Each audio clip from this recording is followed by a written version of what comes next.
Hello everyone and welcome to a special audition stream of Far Loan Sales. I don't know anything about this game. And hello to More Than a Mia, who says first. Yes, hello to Mia and anybody else coming in. The only thing I know about this game is that I think it was last year, Mia played the sequel to it, and I knew that the game had gotten some buzz, so I didn't want to look at it very much, and I did not know at that time that it was the sequel to a game. So here we are playing the first game, and we're going to find out together what this is like. And hello to AJ. AJ, I hope you're having a nice Saturday so far. I pressed any key, by the way.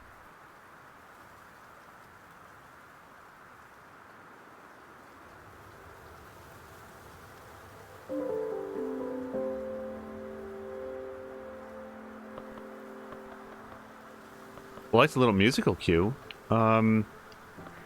It looks like there's a picture of a person here, and most of the buttons on the controller do jump. The shoulder buttons don't do anything so far, and neither does the right stick. Oh, that feels weird. Hold on.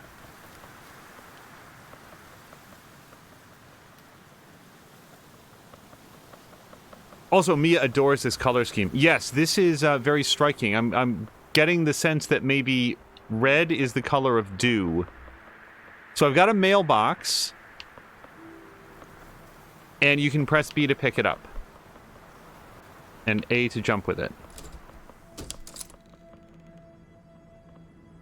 Sure, I'll just attach my mailbox to this thruster, or jump and hit it with my head, and that's a button.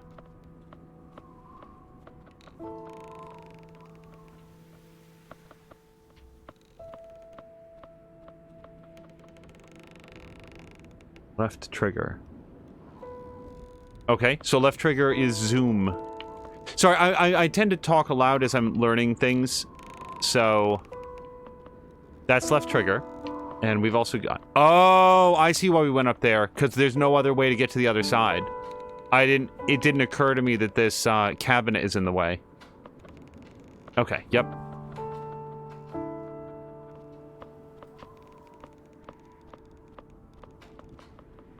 We're gonna drag this mailbox all the way to the end of the game, and then open it up and discover it's a letter saying, please don't do that. So, was there a reason that I glided? I did not press a button to do that. My character sort of just, like, wafted down from there. No double jump, by the way. I have a feeling this is going to be a very contemplative game.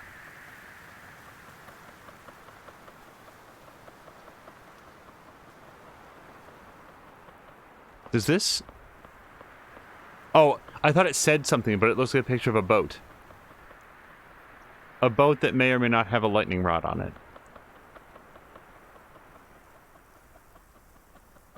I feel like my character is Dig Dug in his off hours.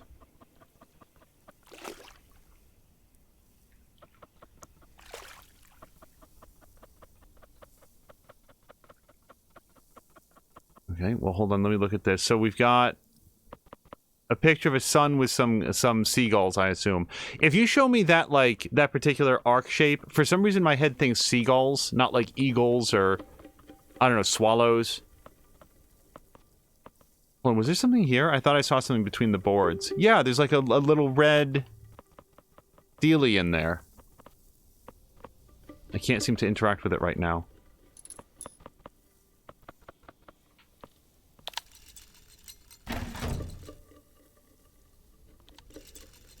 Okay. So we've got steam, speed, energy. Okay, well, let me put this down for a second. Oh.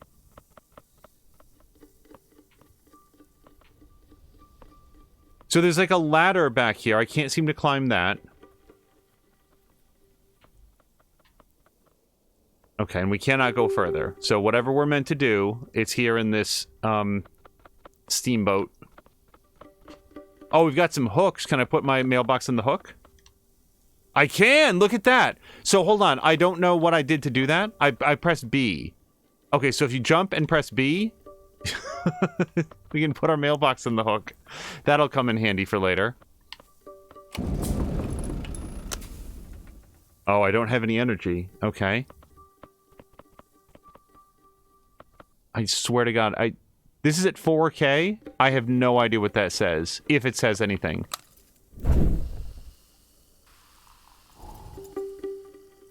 Okay. I've given it some energy, it looks like. So, did I give it... Was this fed a cube? Let me give it a cube. Okay. So that's energy, and I've got 1 cube left.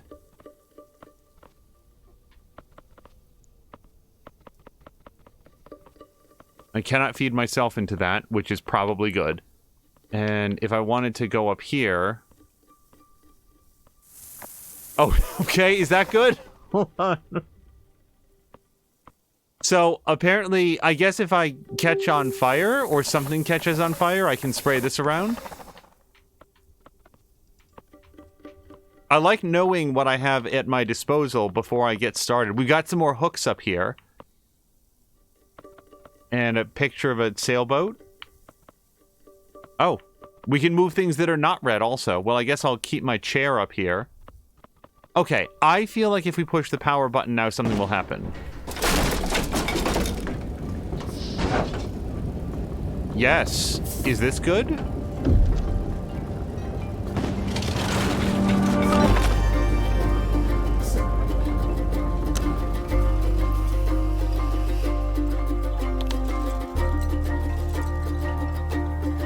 Okay, is there any advantage to being out here? I think I'm supposed to hold in the go button.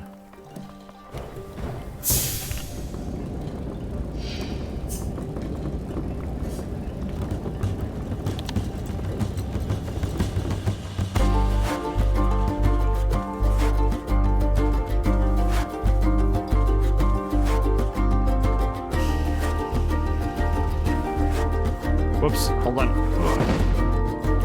I feel like I want to keep momentum. If we slow down too much, then we're wasting energy. Also, opinions... Is that good?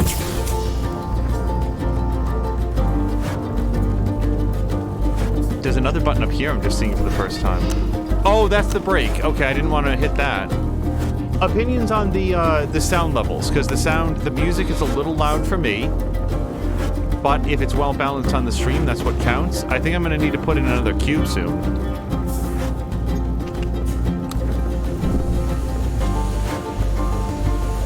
That's it, unless this sucker eats mailboxes.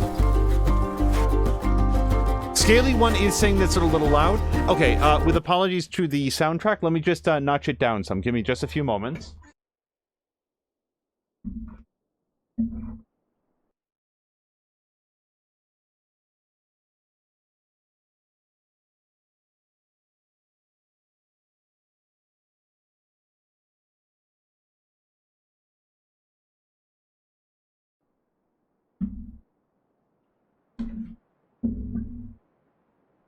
Okay, let's see how that is. I took it down by a bit, hopefully not too much. I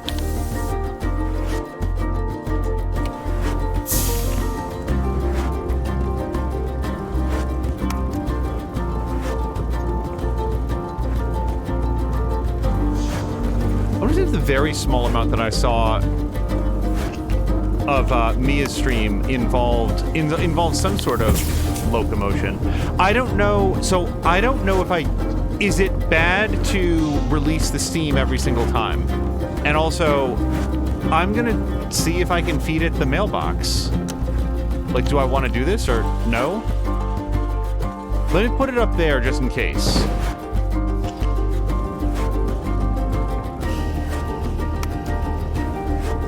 Yeah, Scaly One, I hope... Oh, stop. No, don't smash those. Okay, I don't know if there's a go back button. What does this do? Oh, that's the feeder.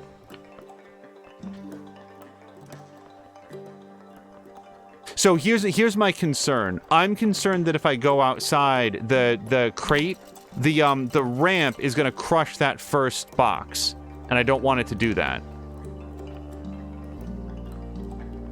Or just block that off. Darn it.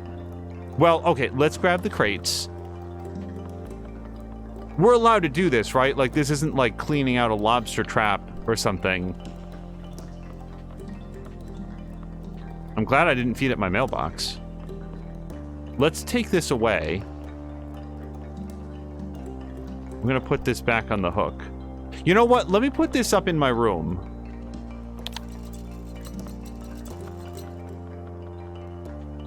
There we go. Yeah, we're gonna put that right there. Oh. Okay.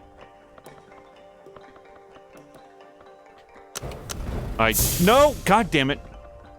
So I'm concerned that that first box is lost to us forever. Unless I can go past it, but I kind of feel like it's gonna get ground up under the wheel.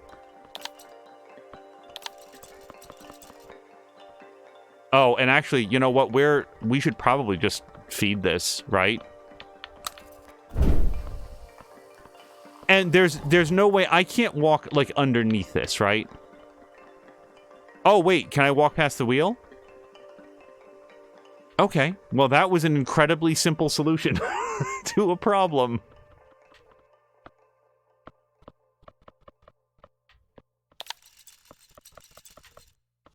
Okay. Now, there's still one mystery, which is, like, what are these red hooks here? Oh.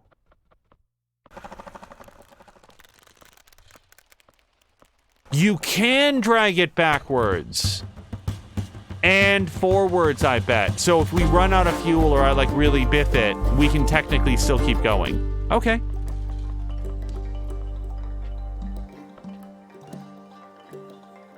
I feel like we go, then.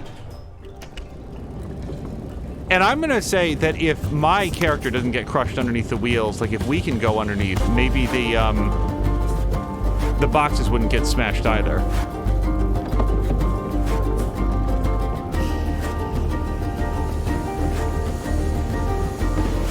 And again, should I release the steam as soon as it hits red, or is it bad? Like, do we get more energy out of, like, a warm... It feels like we go a lot faster once we release the steam. But then again, I do feel like the button starts to come out a lot faster. Oh, I'm basically out of juice.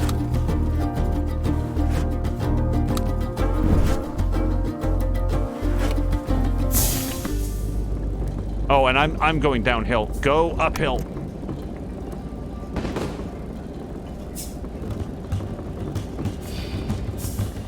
So I'm not sure how to feel about that black smoke coming out of the back.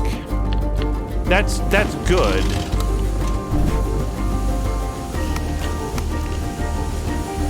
Yeah, no, I'm gonna keep the steam in there. I don't want it to blow out the boiler, but we're gonna let it go as far as we can, and then we're gonna do it. Shit! Stop! Fuel!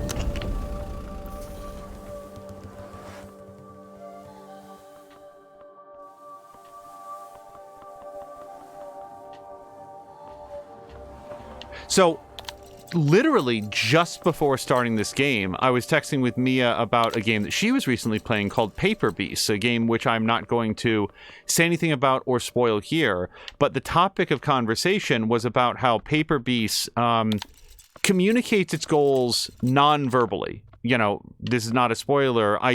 During Mia's playthrough, I don't think the game ever once said, this is what you're supposed to do. But rather, they sort of like within the environment. Now, see, what's this red button for? That appears to, like, retract whatever's there on the front. So we're going to have to see what the purpose of that is. Nope. Go.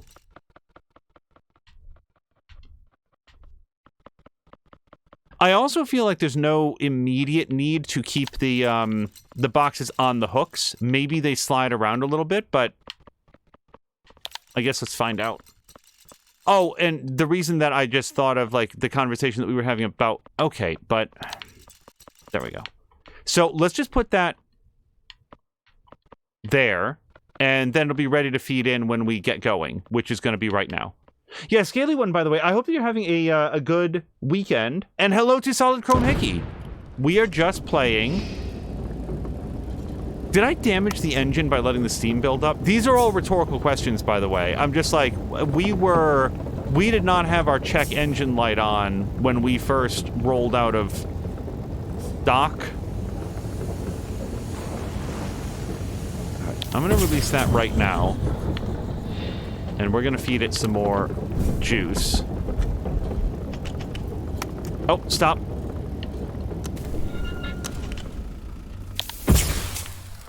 Okay, didn't actually mean to hit that. Is that bad? I didn't see the barrel there until I had already hit it, but it feels like it's okay. This game, it also reminds me a little bit of Barotrauma with its... I've played like 2 hours of Barotrauma in my life, but it reminds me of Barotrauma in that you are sort of piloting this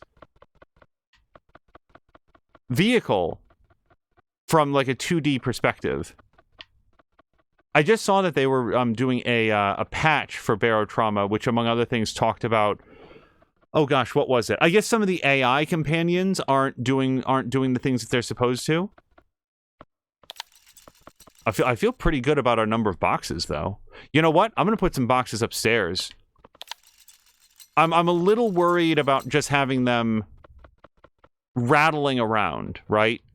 You know, we can always go upstairs to get the boxes later. No, if we need to. Okay, so we've got that. We still got our fire hose. I haven't caught on fire so far. Now, I will say that, like, I don't know how to feel about that barrel. So here's what I'm going to do. We're actually going to drag backwards a very small amount. Yep. Just like that. Okay, now, hopefully don't get crushed. Can I or should I move this barrel? So I can move the barrel. I'm going to say, again, I don't know what the rules are, but I kind of don't want to run over... Red barrels in games blow up. That's my experience. I also don't know if I'm supposed to take this with me, so maybe I'll just put the red barrel here, and maybe that'll be good. Alternatively, maybe it will be my doom. Oh, hold on, just 5 seconds, because I just realized that I need to update this.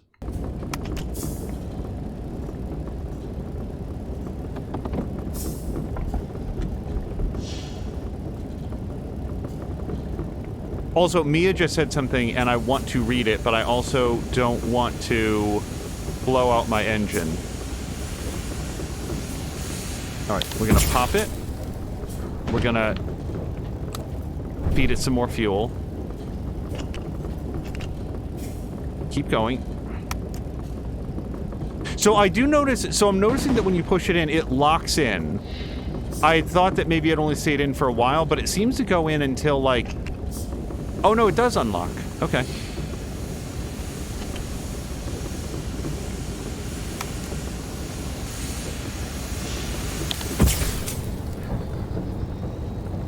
Okay.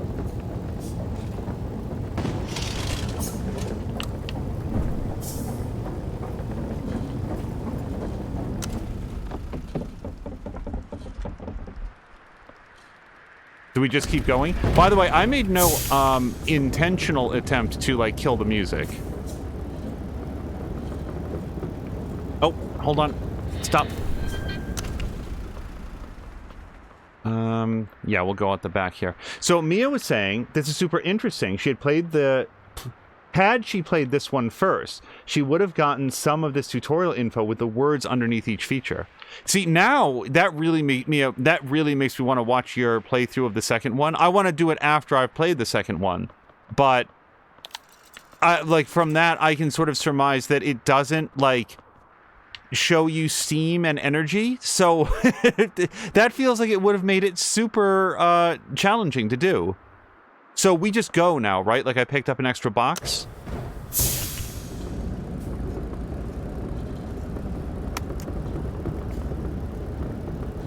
I like how... Oh, we've got like a... I just noticed for the first time, we've got like an odometer there at the front. See how it's rolling past 3?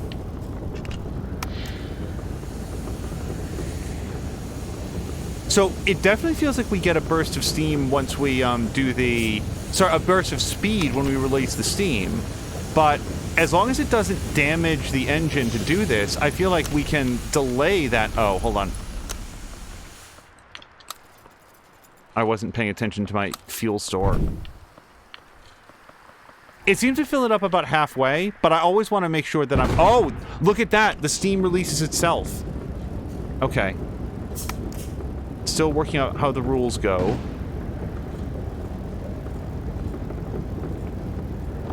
Should I stop here? Can I stop here?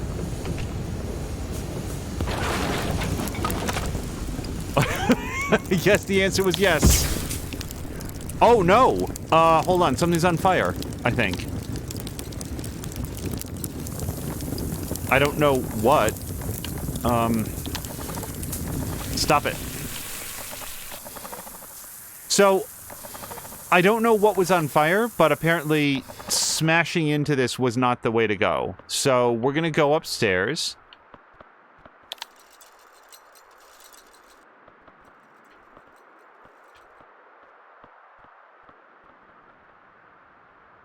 Hello to Haseo! Haseo! Oh my goodness, you're just reminding me. I had wanted to send you a...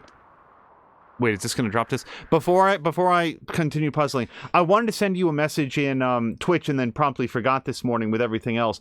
I just wanted to again express that I hope everything goes well with the foot surgery. Thank you for letting us know, only because, you know, no one's ever, like... There's no obligation to let people on Twitch know when you're going to take some time away, but it super helps because otherwise we'd be like, oh my god, is Haseo okay? Now we know that, like, it's a known thing, and we can wish you well going into the surgery, and I hope that the recovery goes very, very well. I will say that of the surgeries that I've had... Wait, what's this? Hold on, what is this? It's like a hard candy, but it's the size of a person. The size of a me. Well, I'm going to take this then.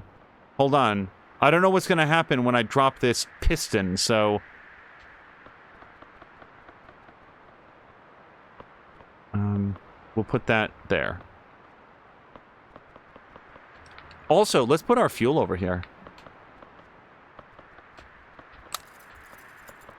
You know something? When the fire started, I think I lost a cube. I think I had a cube there.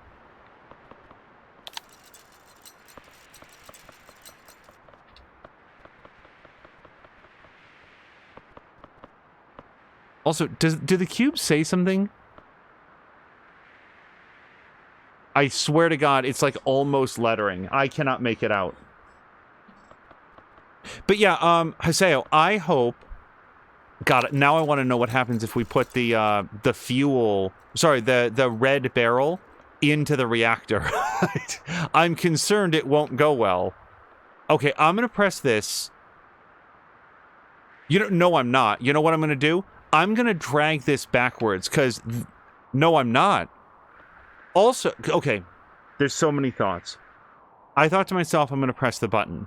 Then I realized that if this thing drops and it smashes my wagon, then I'm boned. So I should drag this back and not do that yet, and then I can drop it.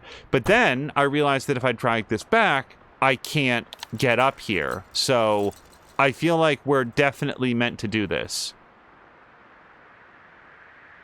We're just gonna have to find out what it does.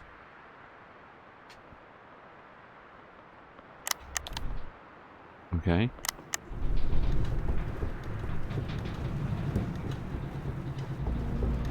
I have no idea what this is.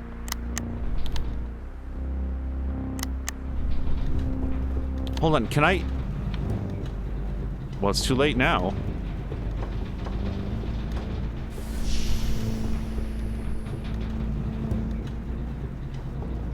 Okay. Okay.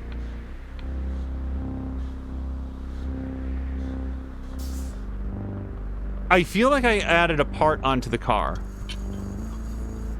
Yeah, it's broken, but it's there. Okay, we found our lone sails. There's 3 of them. The 3 lone sails. Hello to Jab. Jab, we are playing Far Lone Sails. Also, I should probably figure out how to not have the sails up in case there's anything else that I'm going to smash into. Have you played this, Haseo?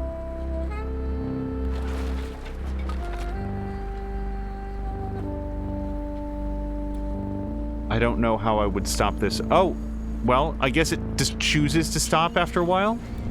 But no, this is great. Now we get to hold on to all of our boxes. And if we, you know, if the wind dies down, we exit the trade winds of the desert universe. Oh, you know what's just occurring to me?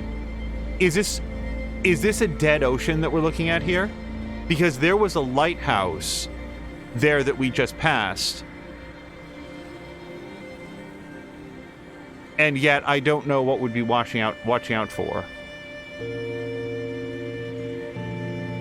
I want to stop and look at that. Oh, that's a piano. I thought it was a dumpster at first.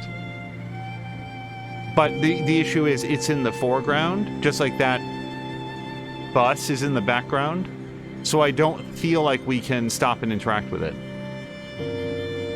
Haseo says that that he's seen a YouTube video of this. I like the look of the sails, by the way. They look like a painting.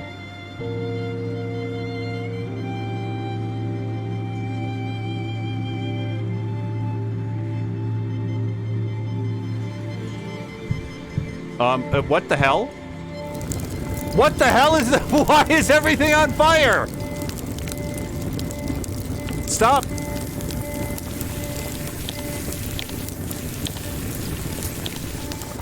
What the hell kind of sails are these?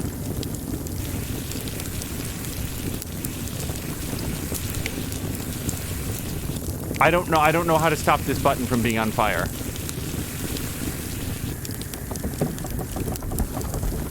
I also don't know how to put the sail off. Please stop it.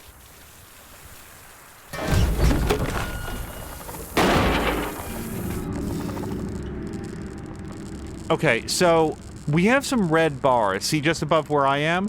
Apparently we're out of equal signs. Our ramps are down by a third, and our parallel bars we've only lost a little bit of. But everything's in disrepair now. I assume, by the way, the equal sign is, like, damage. I feel like we've really messed up. How... Hold on a second. We have to figure out how to take these sails down, because everything caught fire when we used them. So I press B. That might be it. Hold on, let me try it again. We push the button. And now I'm going to press B. Okay, I think that B releases the sails, which is good information. Also, Mia is saying hello to Jab, and also saying they're lone sails. Yeah, they're like the lone gunmen. They come in plurals. So...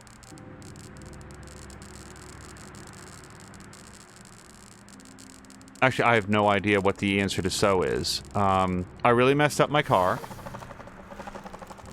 Oh! I didn't even see this back here. I was going to drag it back to see if we'd go forward somehow. There's like a bell down there. Oh, shoot. I'll grab my bell. Notice how I'm calling it my bell 5 seconds after finding it. But I'm gonna say that if somebody gave a shit about this bell, they would have taken it with them. So, oh, there's like another hard candy there or something. Okay, let's put the bell. We've got another hook up here in my room. We're gonna put the bell there. Can I take this candy and put it up here? No. Also, the way that this bounces, I think it might be a ball. Oh, the chair is on the hook. I wondered where the chair went.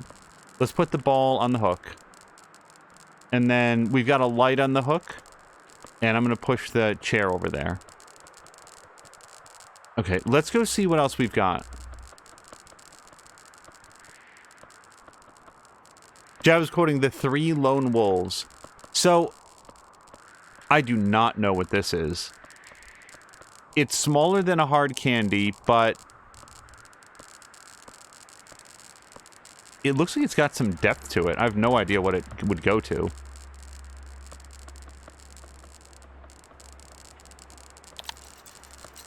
I'm going to put this in my room. Anything that I'm not yet sure of the utility, we'll put it in my room.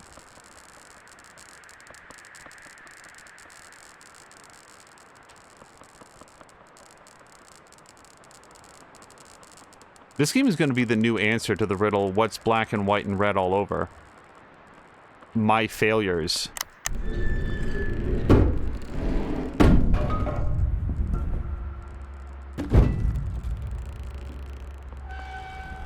Did I bang up the front end? It looks a little crunched. Boy.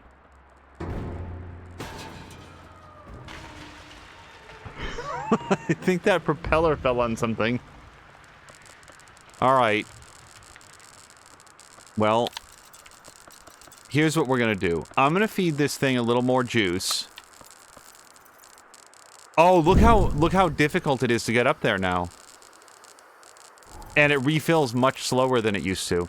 I need like a wrench tool or something. I'm just letting you guys know, I have no idea why it caught on fire. The only thing I can think of is that if you use the sails, things down here get stressed out. Because nothing was on fire when I went upstairs, and then when I came back upstairs, it was just a barbecue.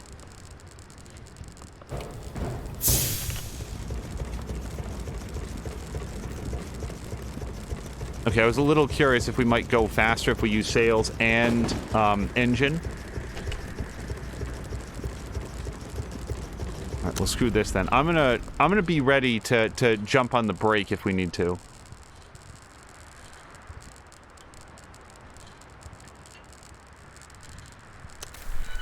Stop it. Okay, hold on. Let's go out and look. Okay, we're gonna put down the sails. So, what is this? This seems like something I just need to smash through, though. Because there's no, like, other thing to do with it. Alright, let's just give ourselves a little push.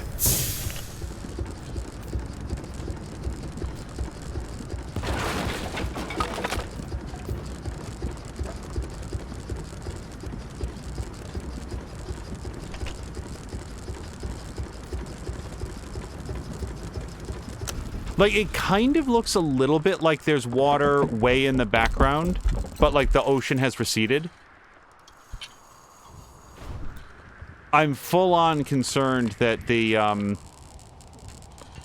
that barricade was meant to say, don't keep speeding along.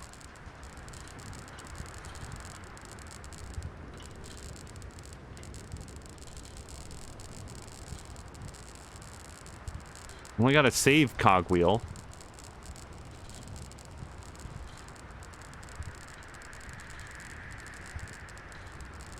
Boy, trying to parse this without knowing what the buttons and stuff do. There's like a water thing, a water tank here. Stop!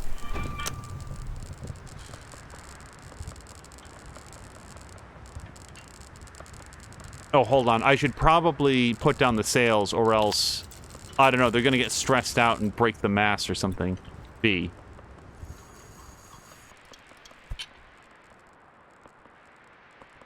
Oh, yeah, I mean, among other things, we can see that there's another red barrel here. Let's bring this inside, because apparently I don't have enough explosives on hand. We didn't blow out the entire back end of this thing the last time things blew up.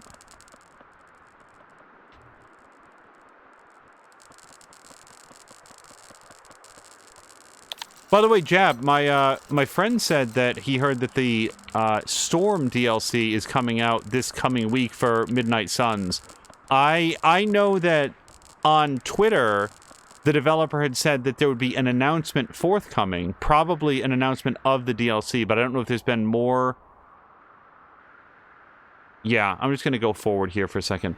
I don't know if there was an announcement about, like, here's exactly when it's coming out.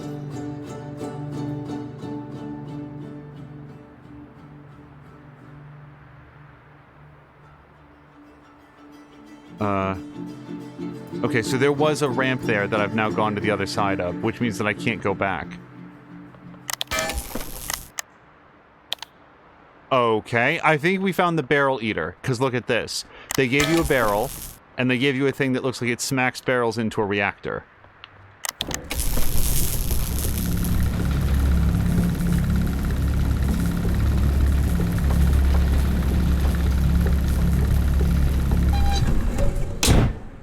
Would society be better if everything operated on a very large red button? Oh, big red buttons that said, actually do press this? Okay, so there's a problem. I need to actually lower this, I think, to get my wagon across. Either that or just plunge to my doom like it's Back to the Future 3. Hello to Grumpy! I think that's how Back to the Future 3 ended, right? Everybody fell off the cliff and died. So I'm going to press this button and maybe go back down. No. Okay. Well. No, we found a... I think this is a lantern because I have one inside my bedroom. So I'm going to take this lantern.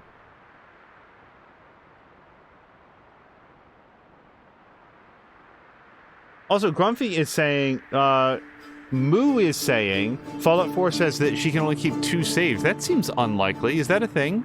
Oh, here's another red button.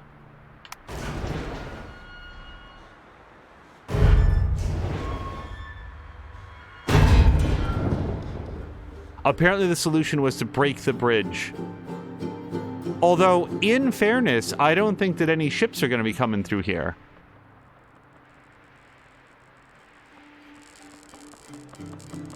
Okay, so this... Oh, there is a hook up there. Yeah, let's put this lantern right there. And I think we can just go now.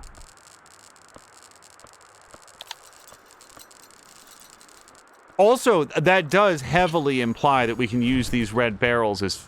Shit! Oh, shit! Stop it! Go down! Yeah, I didn't do that right.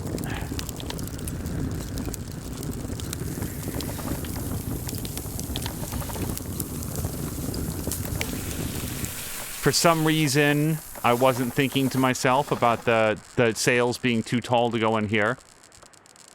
Oh my god! Okay, so here's what these mean then. The parallel lines, the up and down parallel lines, that's the sails. Because, yep. Oh, I see it now. Yeah, the ramp is the engine loader back here, the fuel loader, because you can see that. And then the equal signs is the internal combustion engine. And that is boned. Like that's really messed up now. All right, well... We're just going to have to do our best. We'll do our best with the resources that we have. If we got to get out and push, we'll have to get out and push.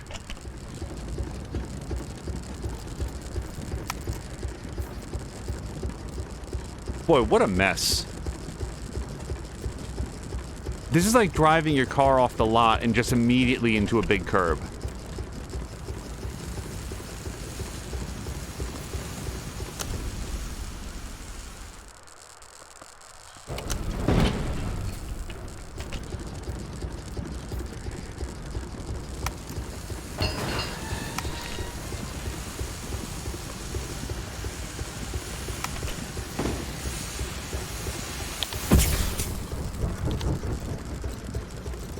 Okay, we are past that, so we're going to put our sails back up. Such that they are. Yeah, look, they're all shredded now. I ran them into the overpass.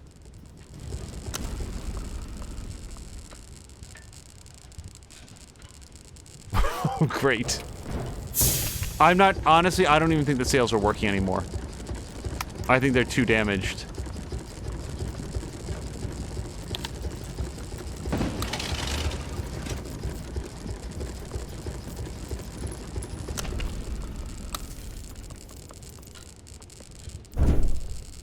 Is this game intended to make you feel really bad about your, like, level of mechanical acumen? Because I had that down before I started playing the game.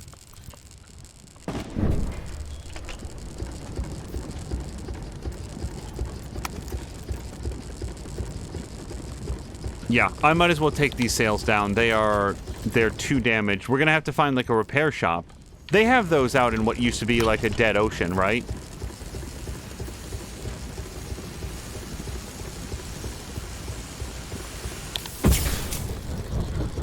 I'm going to say that you probably should release the steam as soon as it starts glowing red, because remember that I had taken a lot of damage to my equal signs before I ever rammed that thing.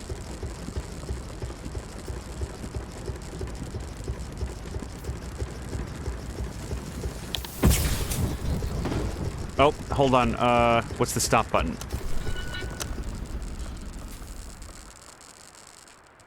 Yeah, fuel is more important than ever, as is this, ice cream cone.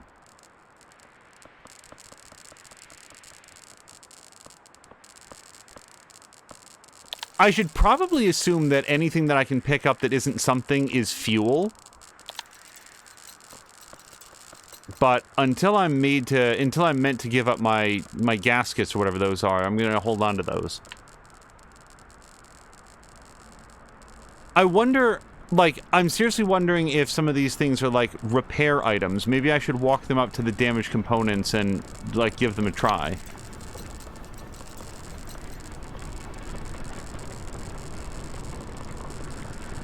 Also, I don't think that our sails would work right now, because if you look at the wind, it's actually blowing right to left. Yeah, hold on. Let's reposition some of our fuel. We'll put that there. We're going to grab this one, and we'll actually feed it directly in.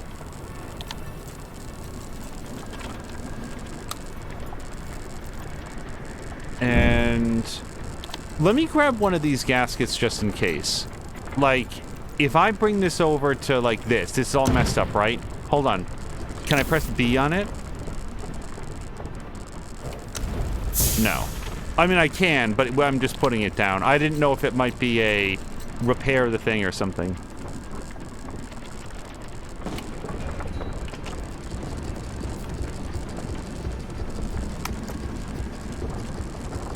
The Seacast Harbor is coming up.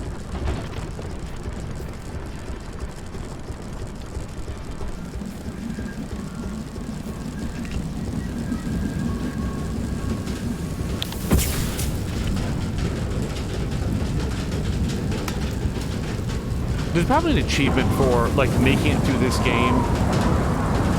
Hold on, I think we probably want to not have that car hit us if we could avoid it.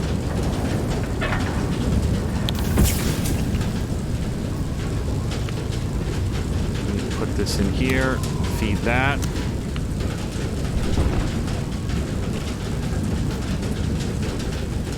I'm out of boxes, by the way. That was it. That was my last box. So next up, it's going to be fuel barrels.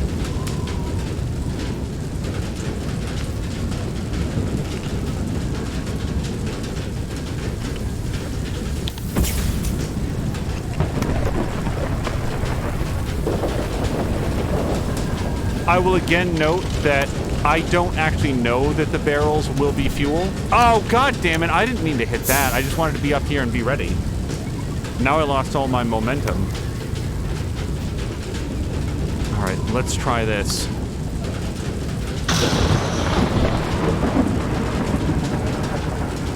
Oh, hold on. Well, stop, stop. See, that didn't work out to my benefit, because I just blew the fuel out, or the steam, got a big speed boost, and then immediately had to jam on the stop. Because I didn't see these in time. We'll put this upstairs. That barrel, by the way, that completely filled the energy tank.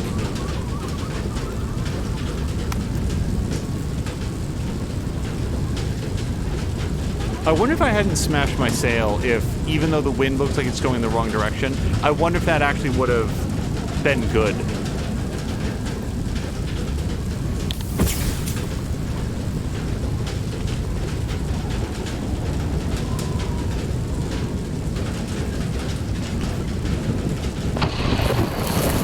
Well, okay, this one I claim no responsibility over.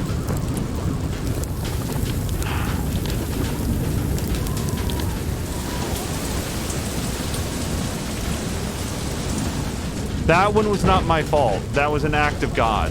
Act of Thor.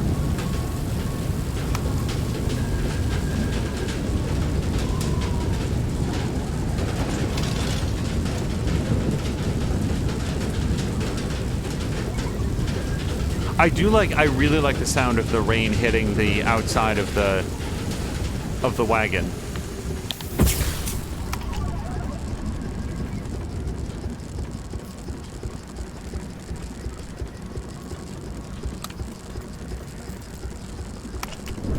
Oh, stop.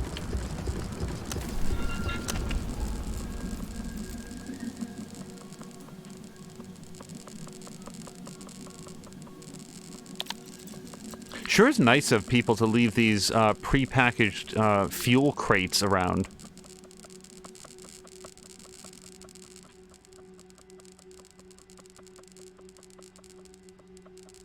I'm gonna have to learn later on, is it normal to be to have most of your equipment made of sparks at this particular juncture? Because at the moment, it feels a lot like Batman in any of the Arkham games after you've played long enough, and he's just all, like, ripped up, there's holes in his cape, his face is all scratched up, he has this, like, unshaven, pallor. And you're just like, oh man, I am not taking good care of this man. He's usually so well adjusted.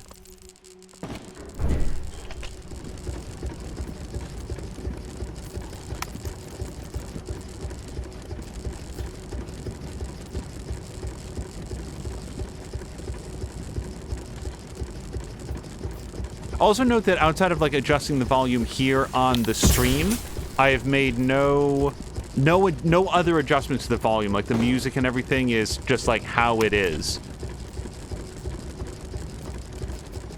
So the fact that it seems kind of minimalistic is, oh, as intended. See, this is great. We're just going to feed this directly into the reactor.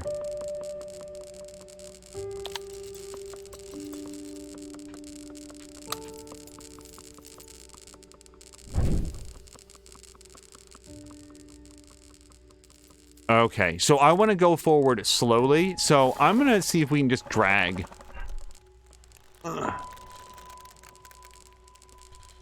Maybe this way I won't smash into the wall and take more damage. Okay, but stop it now! Stop!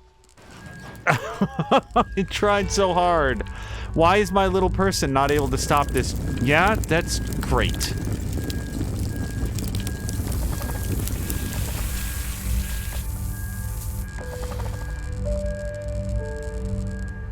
Okay, well...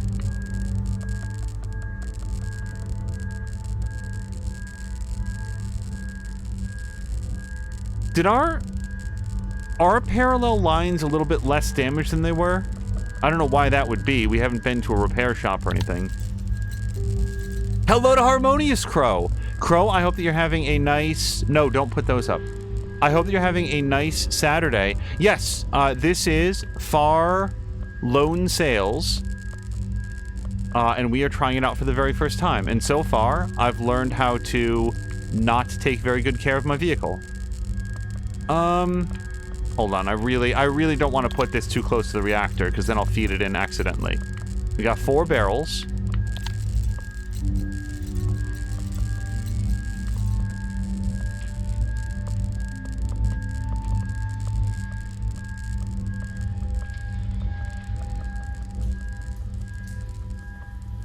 Oh, I put that barrel away too quickly, because that's going to go in there.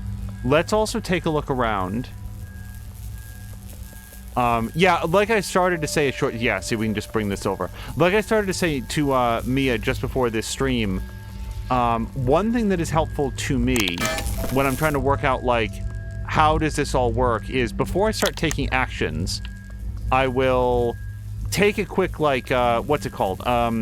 An inventory of what's available. Like right now, as far as I can see, I can't go downstairs. This button looks kind of broken, so that's not going to work. So really the only thing I can do is feed this barrel into this reactor.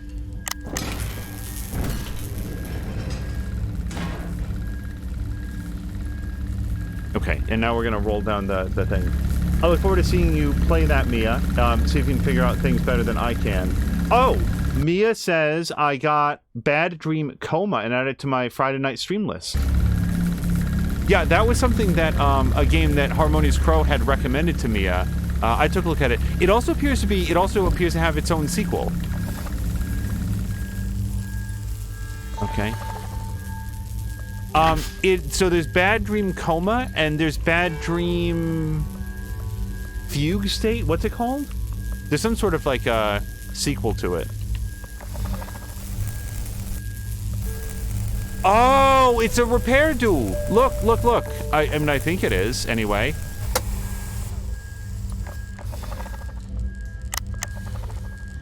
Okay, this is how we repair the wagon.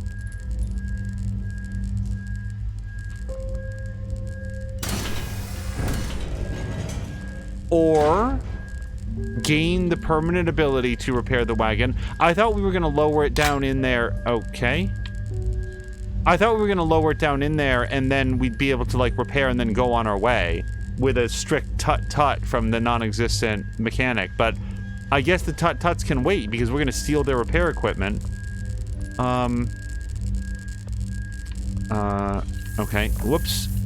So I need to move these barrels. And I can't do that because... Huh. So, storing the barrels here... Ah. Nope, that's still... There we go. Okay. Yeah, let's push these out. I guess we'll put the barrels... I honestly don't know. I guess I'll put the barrels in my room for now.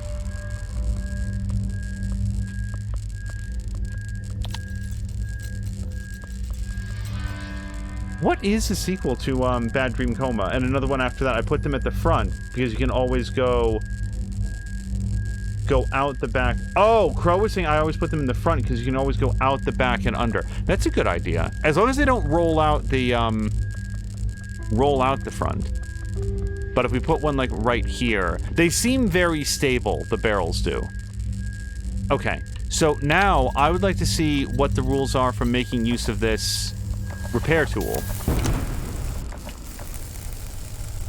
So, yeah, you can see the parallel lines, the equal sign, rather, is going up. But there has to be some limitation to this. There has to be some, like... Oh, nice. Okay. Because otherwise, there'd be no cost for damage if you can just repair it right on the spot.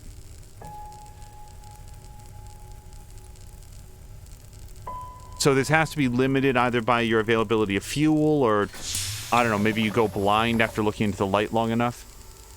Okay, and last but not least, we will repair our fuel loader.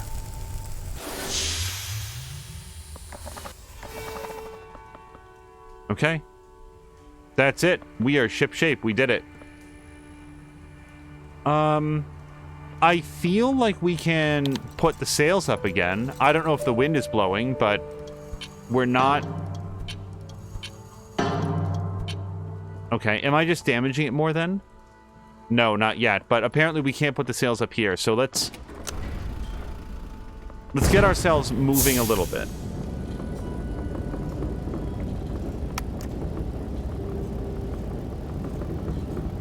Yeah, the reviews for Bad Dream Coma seemed very promising.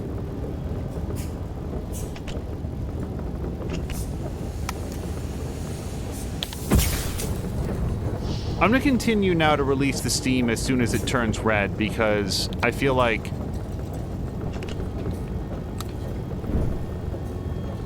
my initial inclination to leave the... To let the steam build up until it, like, was all the way at the top probably caused some unnecessary engine damage.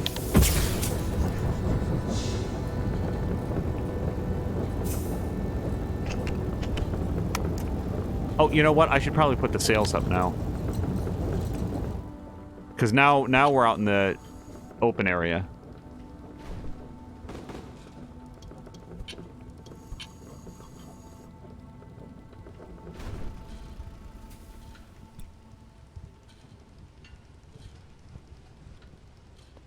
I feel like the wind is not blowing at all.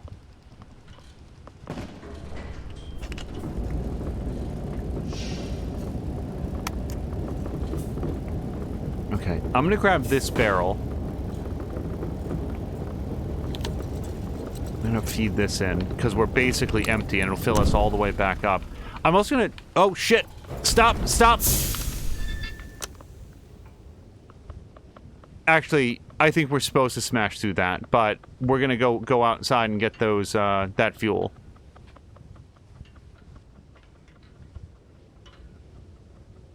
Crow is saying it's definitely a big brain game. The Coma one? That's cool. Yeah. Let's put that right there. We can always, like, hop over it.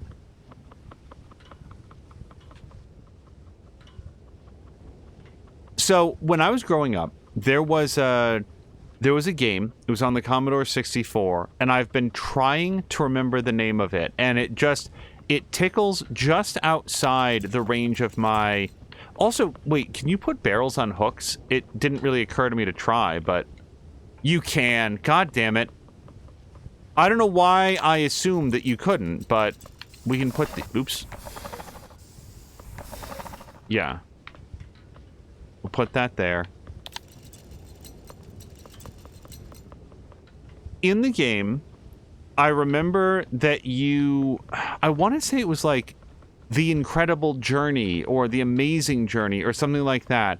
And I remember that you would get yourself into a hot air balloon, and then you'd be kind of reliant on the idea that the currents of winds would blow in different directions based on your altitude, and you were supposed to like look at the map and figure out which way you wanted to go, and then get to that altitude in the hot air balloon so that the wind would push you in that direction. And I really enjoyed playing it, even though I really didn't understand a lot of the mechanics. And I was looking to see if I could find like a walkthrough or playthrough, like now that I'm older, what did I miss? Like, what was the... Yeah, hold on. This is definitely going to be something that I want to stop for. And I cannot for the life of me remember the exact name of the game.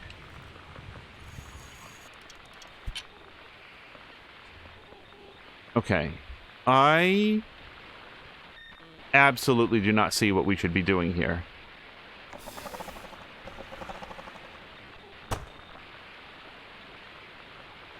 And then this button here does nothing.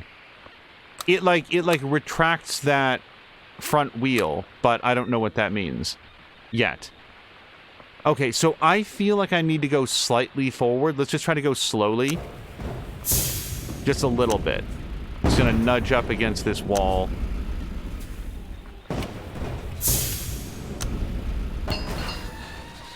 Okay, that does not appear to have done too much damage, and now I feel like we can get to the other side. Crow says... Well, actually, Mia was saying, oh man, I'm effed if it's a big brain game. And Crow was saying, nah, I overthink, and you should be fine as... Hold on. I overthink, you do, so you should be fine, as in you do... You don't... I think I follow that Mia's gonna be good. By the way, Crow...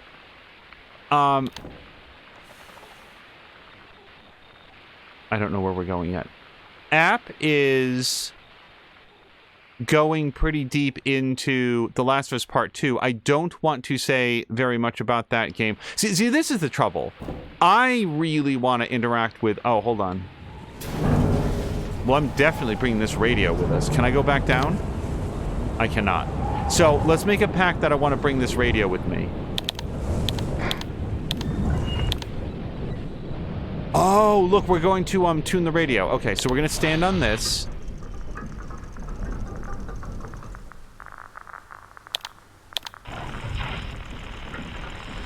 Right there. Okay, don't touch it anymore.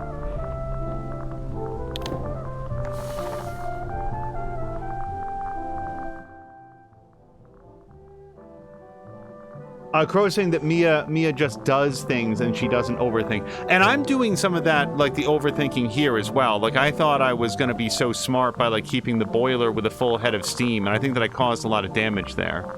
But, hey, now we've got our radio.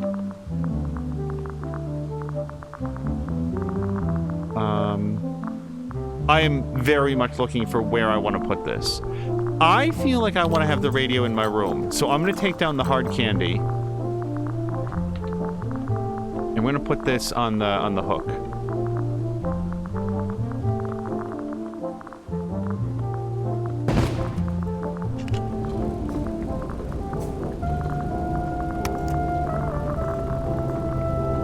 I am really enjoying App's playthrough of The Last of Us Part 2. Also, I watched his stream, and then so what I did is I put up like an episode of his stream, and then I compared it against the one that we did of that same section. I feel like his volume is actually the same as what I had, like in the game, but for some reason it's so much more clearer. I don't know if like it's like how his mic is balanced or something, but his audio is great, and I feel like it still sounds a lot better than the one that we did.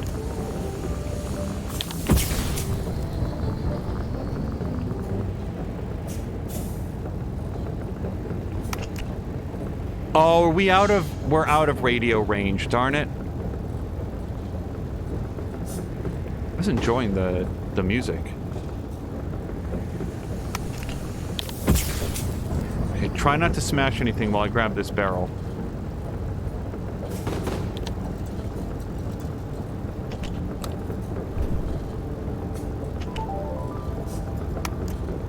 Oh, the wind is back up. The next time that our engine stops, we'll put up the sails instead. That is a very cool way to have communicated that the wind is back up, to have all the windmills up there. Okay, here we go.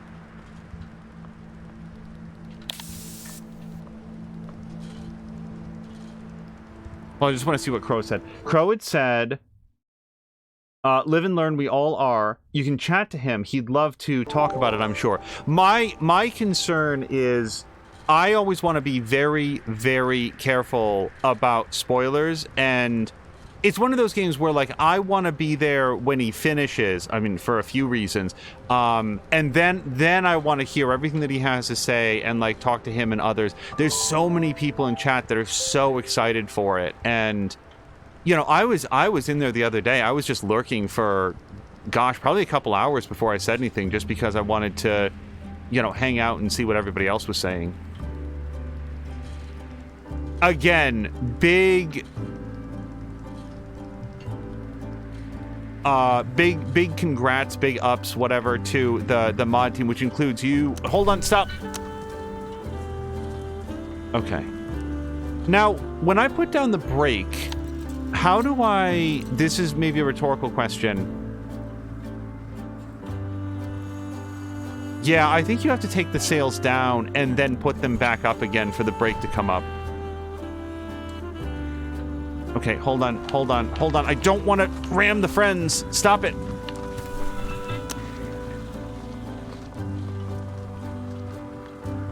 Okay. I just want to look. I really want to make sure that we don't kill any of these beefaloes or whatever they are. Oh, they're just regular rams. Hold on, stop. Wait! No! Wait, what happens if you lose your thing? No! I don't know how to stop this, you guys. Oh my god. Oh, thank God. I feel like a very kind developer accounted for the fact that somebody would do that. Like, you know that there was somebody in the development. No one will ever be that dumb. Come on. We don't have to put in an automatic stop. Surely they wouldn't leave the sails up while getting out and dragging it forward. That would be foolish.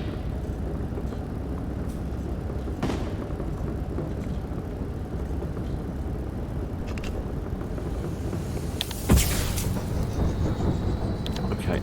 Oh. I was about to put the sails back up, but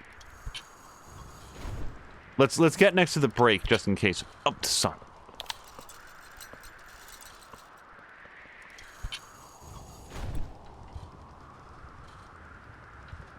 Anyway, I've really enjoyed App's reactions. Shoot. See, now I'm so paranoid about ramming into something that if I see almost any obstruction, I immediately jam the brake.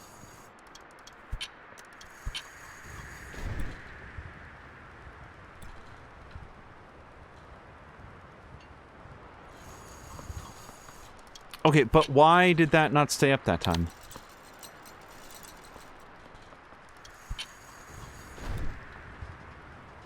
The end of the sentence that I'd started earlier was big congratulations and to the mods for like putting things, knowing when to put things into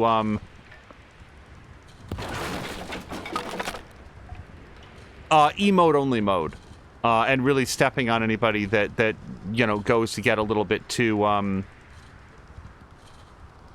loud about things in the game. Oh, stop it! God. I'm so busy looking forward that I'm not looking at, like, above. Also, this is great. Because I'm pretty sure, yeah, the fire causes more damage. Okay, can I... Now we're going to figure out, like, what are the rules on using my repair tool. The fact that it's blinking seems a little concerning, but...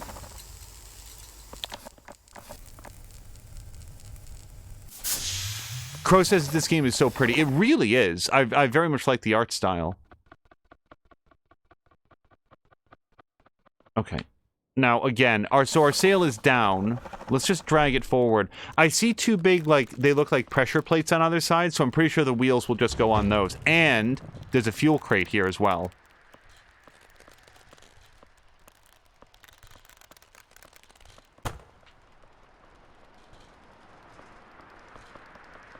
Yeah, we're gonna go... You know what? Let's just put this into the reactor.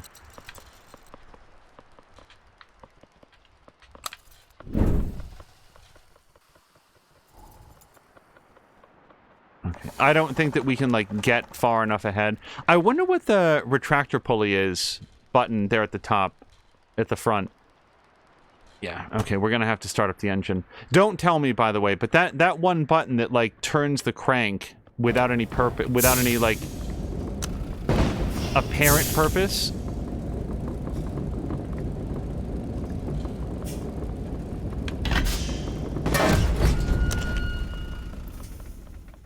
So far, this guy up here, everybody knows what I'm talking about. That. It looks like it's like a winch retractor, but not so yet.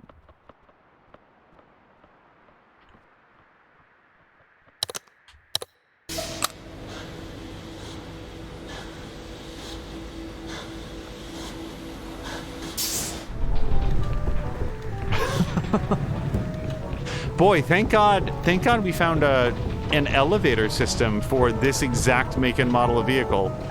If the wheels were just a little bit narrower, I don't know that we could get this to work. Hello to Debauchery! Debauchery, how's your weekend going so far? Oh, hold on. We've got some more red things. What a great way to communicate to the player, like there's things that you should be doing, or can be doing.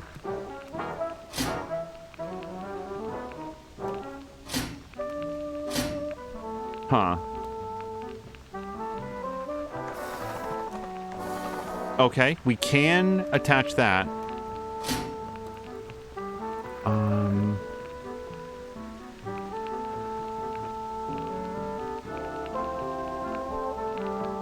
Oh, yeah, for sure. Hold on, we're gonna grab these items. Now, the fuel crates seem to be worth about half a tank of energy, so I don't want to put any away right now. Hello to Innertooth and Zerder! By the way, Zerder, it's Saturday! I had actually intended to text you that this morning. It was a very busy morning. I wanted to text Haseo to tell him, like good luck with everything. These are books, I think. Yeah, it's like a stack of books. Alright, we'll put the books with the hard candy and the radio. Zerder was so excited for this Saturday. I hope the session was as fun as you expected. Zerder is in fact saying right now that was a session. Okay. I feel... Yeah, so let me just pull forward slightly, and we're going to see if we can drag whatever that is back there.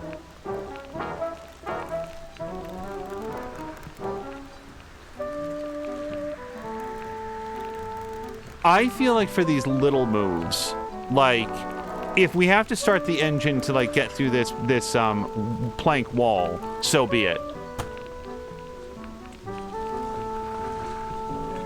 Okay. Whatever this does, I feel like we went far enough forward.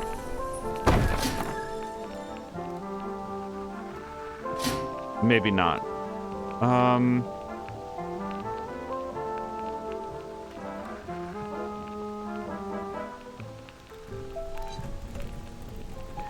We can't really push it back.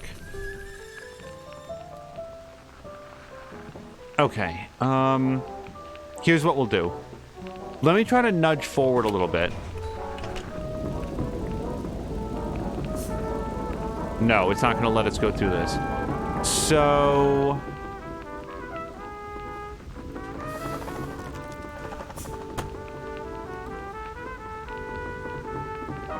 oh, I can sort of push this myself. Okay, so we'll do this. Hello to Innertooth as well. Innertooth agrees the session was awesome. I actually went physically speechless for a hot minute in that session. Zerder said that. Then rolled a natural 20 on 2 different attacks back to back. Yeah, wow. I think that I can count on one hand the number of natural 20s that I've rolled in a D&D session. Okay, so we've attached that booster or something, and oh, hold on, we've got a new button.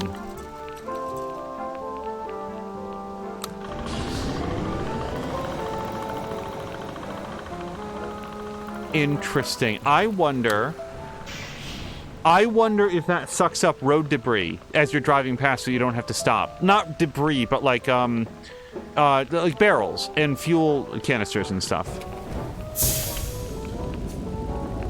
But that sounds very exciting, Zerder.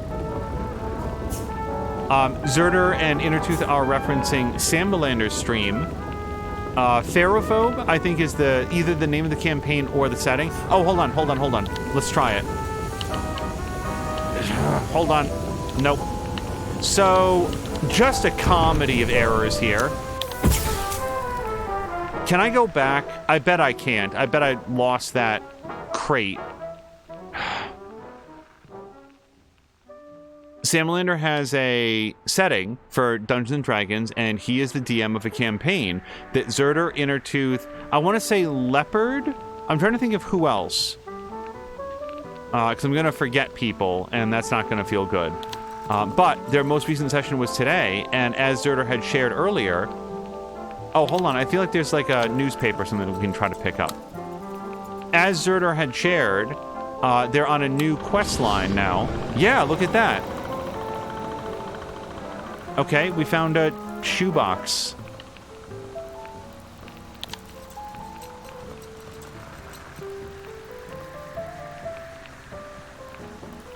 Let me stop the thing. Okay. Zerder says, me, Leopard, Innertooth, Suda, Ashes, and Valric. Yeah, see, I was going to forget some of those people, so I'm glad they're here. It is the campaign session. Innertooth had one session where the DM wanted him to change dice because it rolled too many nat 20s, and he rolled with it for the next part, and no crits happened.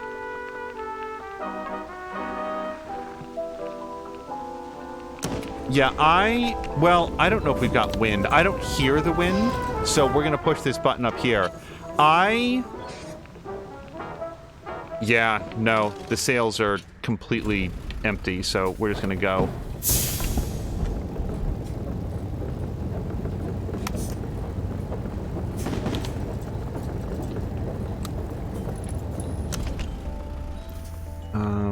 We're going to hit that.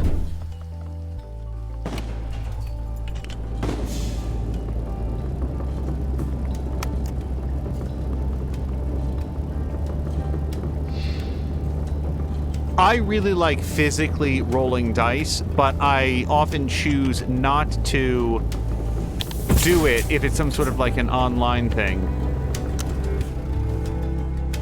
Okay, so how am I supposed to feel about this? That's a rhetorical question. If the regular barrels look explosive and are not, how do we feel about this thing, which has a flame symbol on it? Here's my concern. I think that this might be there so that if we had left the vacuum on, it would get sucked up and cause damage, like it would explode or something. And maybe that's what we were meant to learn from that. But I don't know that. Let's hold on to it for now. And maybe like the red barrels that aren't actually explosive and dangerous, we'll find a purpose for it. Inner Tooth is saying that he's not going to say anything about this game. It's a strict no seating kind of game. Yeah, we were actually just talking with Harmonious Crow. Crow is a mod over on App's channel, and they've been doing really good work to keep him unspoiled on The Last of Us Part 2. And I think that's a very, very valuable service because much like this, I feel like you would lose a lot of the... Well, I don't think. You would lose a lot of the discovery if you had people like leaning over your shoulder and telling you exactly what things meant and what to do. Okay, so can I...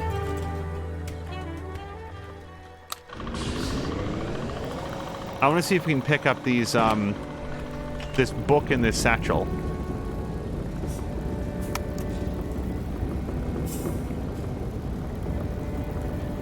Yep.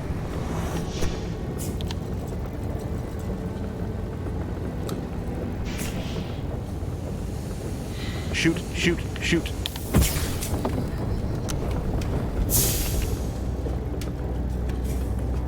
Yeah, see, the windmills are stopped. This game is really good about, like, communicating to you the state of the world outside. That always feels to me like a lot of playtesting was done. They really... Oh, hold on. They had people interact with their game. They looked at things that they thought were completely obvious. So I'm... hold on. We're going to hold on to that red barrel that seems really dangerous. It's the bad color of red. I'm going to wait until, like, we're basically out of fuel, because the barrel will fill it up completely.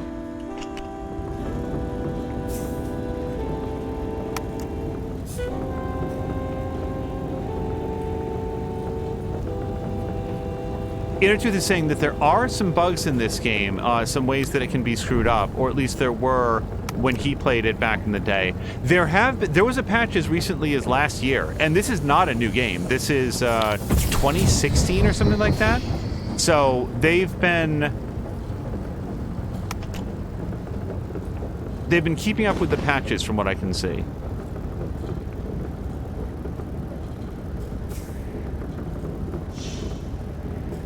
Feel a little bad about wasting my steam power on down ramps when, like, look at this. It would have been so much better to use the steam right here. Oh, for sure. Hold on.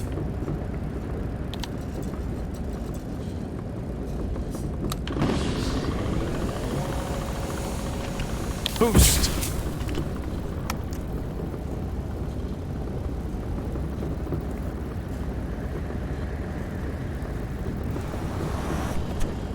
Oh, shoot. Hold on. Our,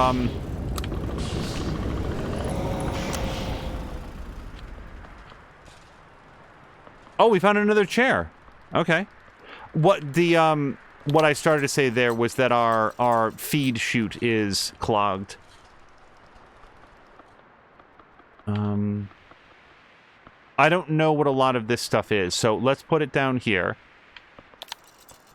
For all I know, any bit of random detritus you can get fuel out of. But the one thing that I do know is that if you put a box in, you get some fuel. Hello to Jody K. Jody K, I hope your Saturday's been going well.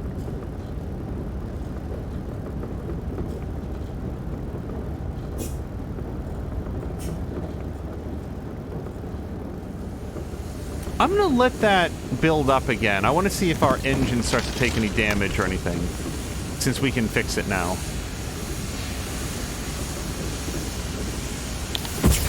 Yeah, I didn't see any damage happening. We were able to save the steam build up until it was time. Oh. Hold on. No. Stop. Okay. Well, I'm completely empty, so this seems like a time to use a barrel.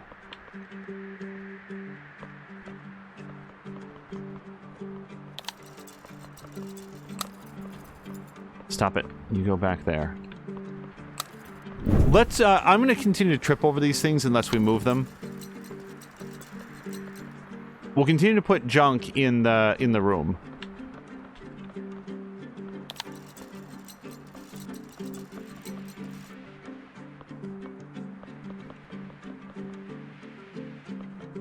I will also be very interested to know what App winds up thinking of the HBO series, because he will have played the game for the very first time much...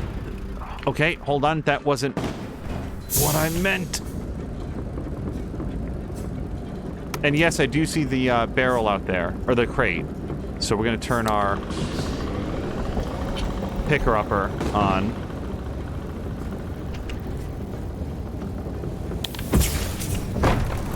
I didn't mean to hit that. Of course.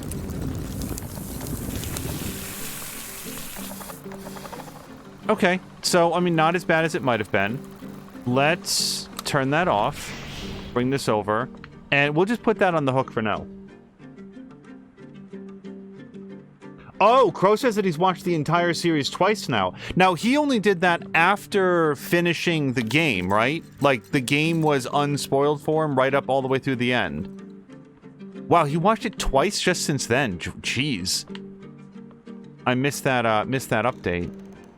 Okay, so definitely one crate.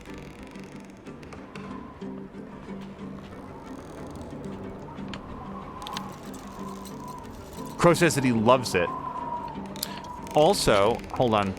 She's saying... What am I doing wrong here? Why can't I not... Ugh, there we go. So we got, like, what looks like a flower pot. I'm gonna bring this. I don't have a lot of space, like a lot of personal space to decorate, but we'll do that.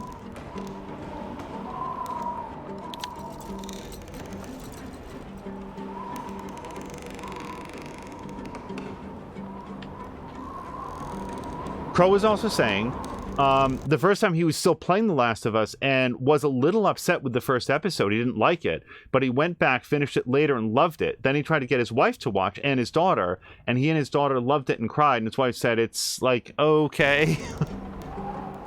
I was there the other day when somebody asked why Mama app is not a mod, and his reaction was like, well, she's got something of a temper. And you might not want that. Oh, and the, by the way, like, when we get out of here... Uh-oh. Hold on. So there is one issue.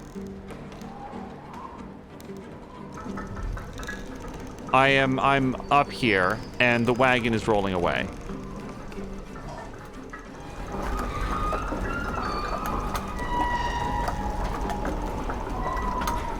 Oh, I see what I'm supposed to do. Sorry, I was running on the hamster wheel, but now I see that the gear turning in the floor, that's where I want to stop it, like, right there. Which lets me out. And now, hopefully my wagon did not roll into a cop car or something. As Crow says, she's Mama Shark in more than just name. Oh, boy. I think we're gonna find this on a lot of fire. Or in a lot of pieces.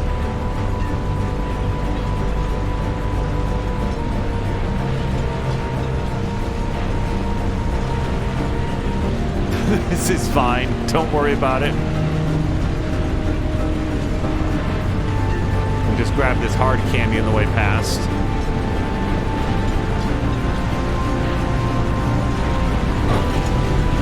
Okay, so I'm going to say that we should probably go. And preferably, quickly now.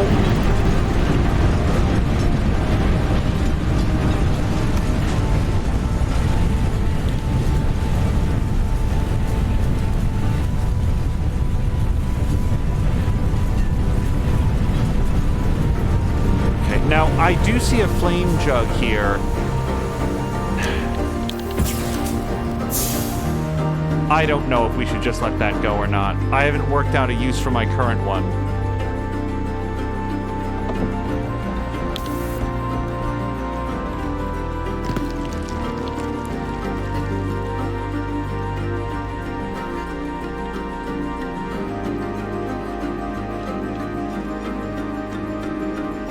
Watch this stream get muted because I was playing music from the game Far Lone Sails. I want to see what Jody K said. I also want to keep one eye on the road here. Stop! Stop! Oh my god, for the first time ever, I made it there before shattering the sails. Jody K is saying, not all significant others make good mods, and a crow says definitely not. And Innertooth is also saying that his did not get muted. By the way, Innertooth, I saw about the delays on the next version of Satisfactory. I'm really sorry about that. Hopefully they get that worked out, but I do appreciate the fact that they're being transparent and saying, look, we have internal goals that we are not hitting right now. I think that maybe the engine change that they're doing is... Stop! Well, I guess that could have been worse. Switching engines, any engines, is always going to be difficult, even to a later version of the current version of a later version of the current engine, like from Unreal 4 to Unreal 5. And I don't even know that they're using Unreal 5. Okay, I can see a way up. Yeah, there we go.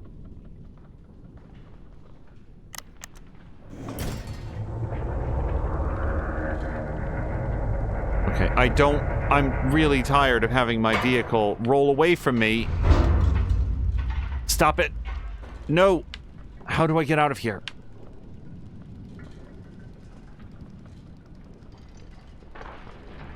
Okay, what makes this flywheel go up?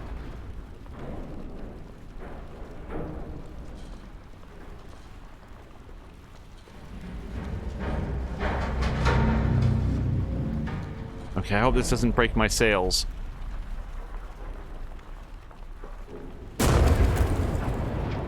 Or everything. What are we... Oh, we're inside a submarine. Okay, well, now I'm just gonna die. There was like a big barrel that was rolling down towards me. I feel like this game is sometimes very small, but...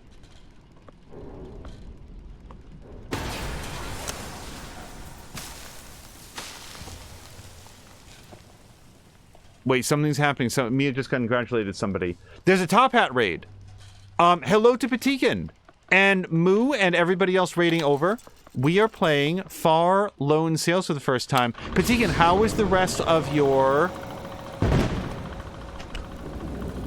Power Wash Simulator stream? Okay. I guess I'm gonna find out if this not quite the same kind of... Oh, wow, yeah, look at that.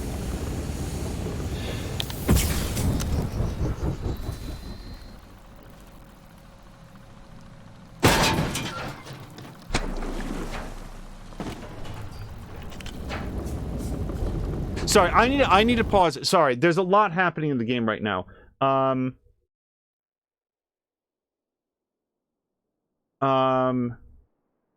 Debauchery had said hello to everybody. Zerder and Innertooth came in. The session was awesome. Harmonious Crow was saying that he loved the app, loved the Last of Us television series. Jody K saying my brother's students are in the Texas Undisputed State Champions, are the Texas Undisputed State Champions in Rocket League. Wow! And like your brother's students, was he their coach? Because congratulations, that's a very popular game, and I would think that the competition would be pretty pretty tough. Crow was saying that app did not watch at all during the first run through. Oh, see, I missed Jody K's previous comments. I hope she's still here. I always feel bad if I miss comments and then I like read ones that happened after them. Patikin was raiding over. Hello to Patikin and Moo. And thanks for the shout out. Innertooth was saying, yeah, thank you, Mia, for doing the shout outs. There are more planes in the ocean than submarines in the sky. That is true, unless you're doing some sort of like a Thunderbirds thing, in which case I think they might have submarines in the sky. Patigan said that he finished 2 levels in Power Wash, and then Jody K was saying that, yes, he was their coach. He teaches video game design and coaches the esports. I think I remember you bringing that up earlier, that was happening, and then I promptly forgot to ask about like how it was all going. Okay, so this doesn't seem productive.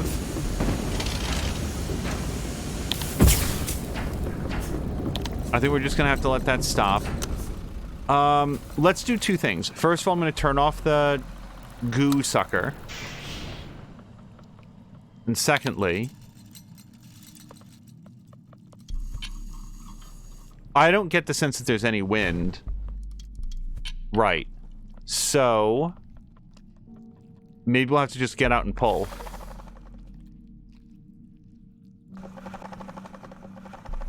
Oh, this is where the retractor is going to come in, the winch.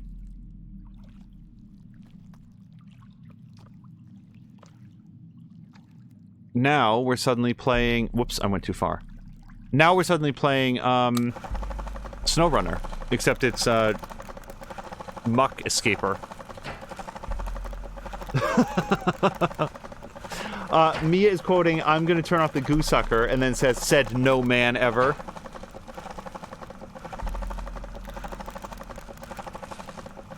By the way, yesterday, Mia played, she finished playing, Alice Madness Returns, and then proceeded to play the Demonology.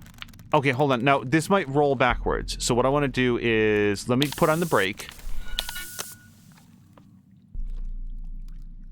Now I'm going to detach this so it doesn't roll backwards. And now I think that our wheels are on solid enough ground that we can go. Oh, wait. There's stuff over here. Oh, we found another lantern. Yeah, let's put a lantern right up here. We'll put a lantern in the front of the thing. I'm gonna bring in this flame barrel.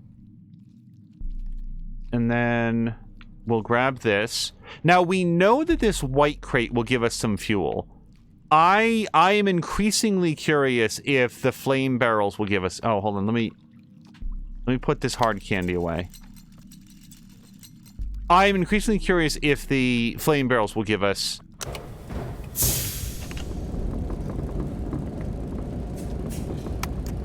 fuel. So the next time that I'm low, like low, we're gonna put those in. One of those in. So yeah, Mia started playing Demonologist, or played the demo for Demonologist, and it was a very interesting game in that it is Phasmophobia 2. And I mean that in, like, somebody somewhere... Okay, so hold on. Let's see how this goes. Nope. God damn it! Okay, so... I guess we did get some fuel out of it. We actually got a lot of fuel out of it, but... hold on. Let's grab this. Put that out. Probably not worth it. But it did exactly what it said it was gonna do.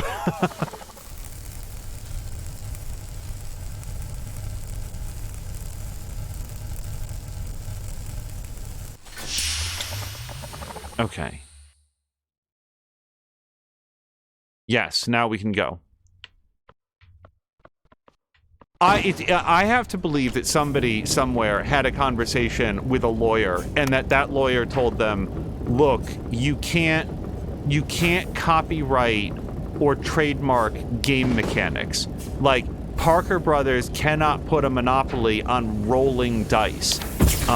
Wizards of the Coast cannot get a trademark on the 20-sided die. There's just some things that, you know, fall outside. They're too universal, because that's what I saw when I saw Demonologist. I see a company that said, hey, Phasmophobia is pretty easy, pretty good game, pretty popular.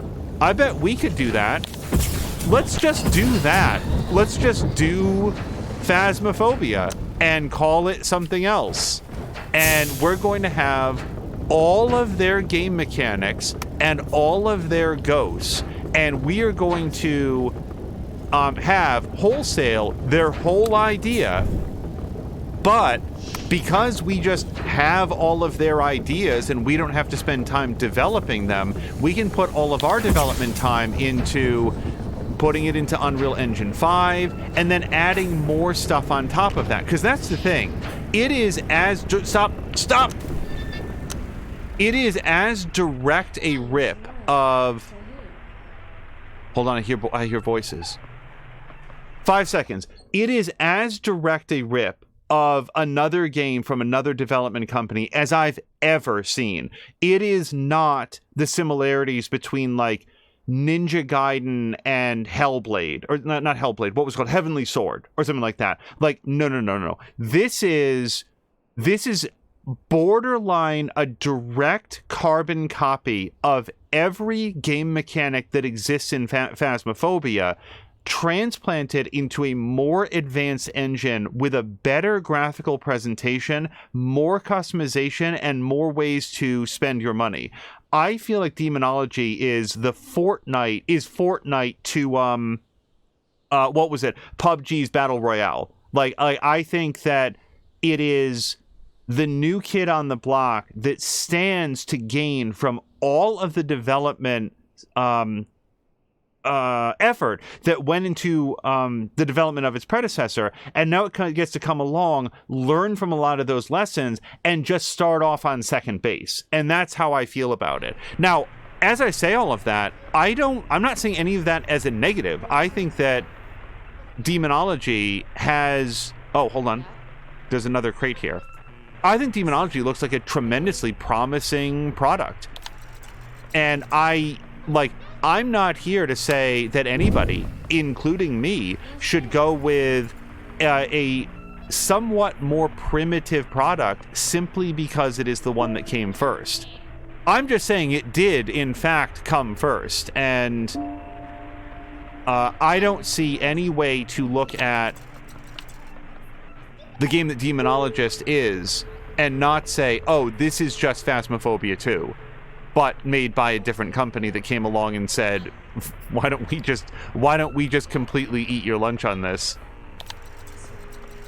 You know, like Cities Skylines is so plainly inspired by SimCity, and yet the mechanics of how it plays, the scope on which it takes place is so different from SimCity 2013 or 2012 or whatever that version was, that you can't argue that it's a carbon copy. It's got residential desires, commercial, industrial, but then from there it took the series in so many different ways right from the base version that I don't think that anybody could say, oh, this is just SimCity with a slightly different skin. No, it's another city builder, but it's doing its own thing. So I'm sorry, I'm surely not supposed to try to bash through that highway abutment or whatever.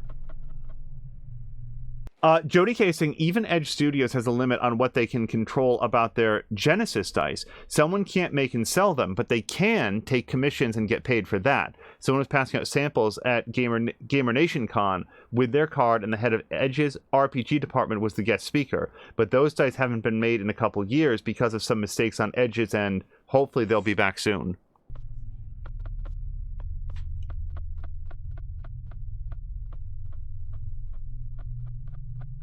We're basically going to see what's up inside of this Moonlander. Oh, nothing. I thought it was going to do a cutaway. But yeah, we're not meant to drive the wagon here because look at all this stuff. We need like a turbo boost. We need some sort of a jet engine and armored front end.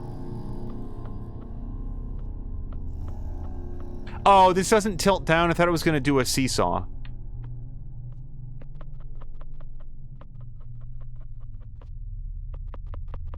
And by the way, the reviews for Demonologist are like, they reference all manner of like other copycats. I'm just not familiar with those. I don't know what other like Phasmophobia likes are out there. I think that there's a lot of value and cachet in being the first. Okay. Nope. And I feel like there will probably always be people that play Phasmophobia because they, like, that was the first of its genre, at least that I know of. And they're heavily invested in it, and they like the game, they like the developers, and it's just like people continue to play PUBG. Everybody didn't magically move over to Fortnite. But yeah, where Fortnite came along and said, well, why don't we just do that, but more and better? That's what I feel like Demonologist is. It'll be really interesting to see how that project develops, because it feels, even just in the demo version, really far along. Okay? Last stop.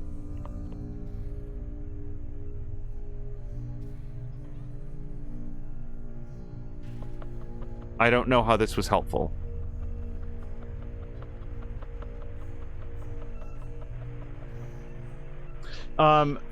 Wow, hold on. Patikin's got to lurk because he wants to play this himself and doesn't want to see too much. Patikin, thank you again so much for the raid. I really appreciate it. Mia saying that Ghost Exorcism LLC is another one. I feel like I might have heard of that in passing. It sort of came and went.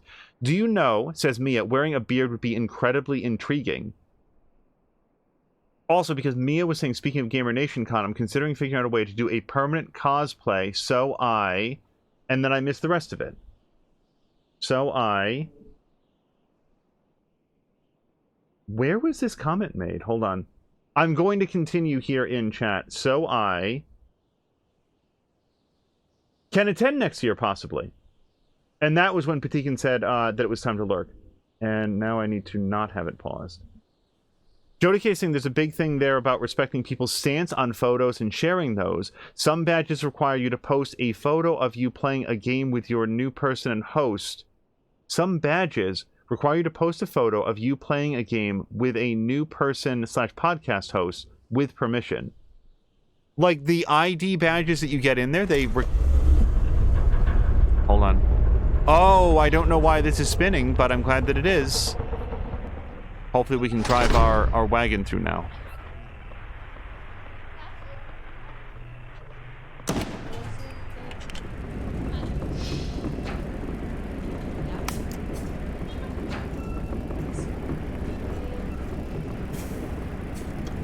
We can earn gamer cred badges. Oh, so it's not like just the ID badge, the pass to get in. It's gonna be like, that would be weird if, like, you could only get in if you had played a game with somebody. Hold on. Darn it.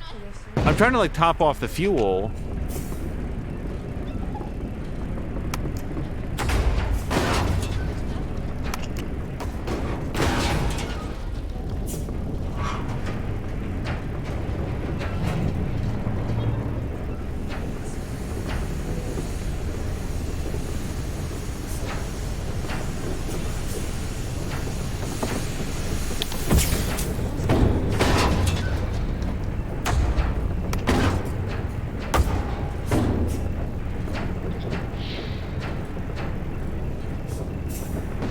Let me try to get the fuel in there.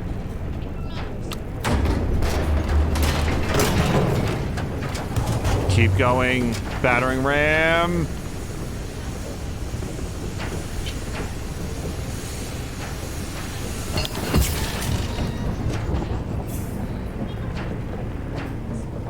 Okay, we do have one more crate left. Unless, of course...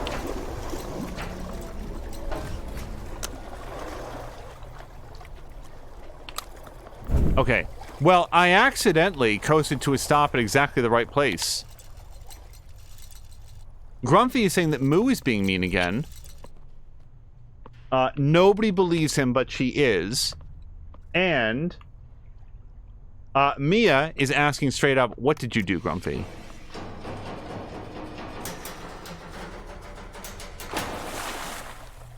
Okay. Why do I have a feeling that this is going to send our vehicle away on its own again?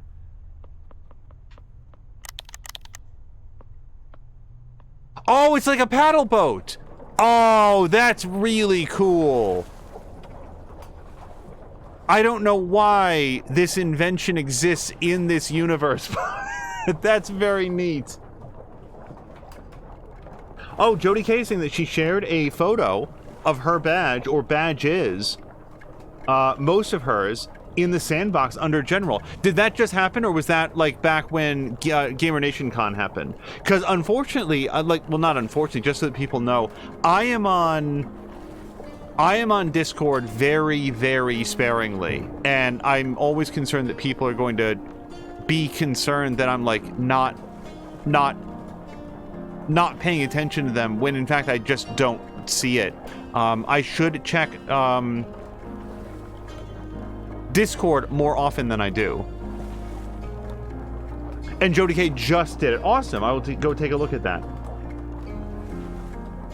I can't believe I'm very disappointed in myself that I forgot to, like, I was just going to text Zerder, "It's Saturday!" exclamation point, and completely forgot to do that. Okay, so we're going to... Nope, keep going. We're going to get... I thought it was going to start rolling on its own, but fortunately it did not. So we still have no reason to believe that we have wind, so we're just going to start her up.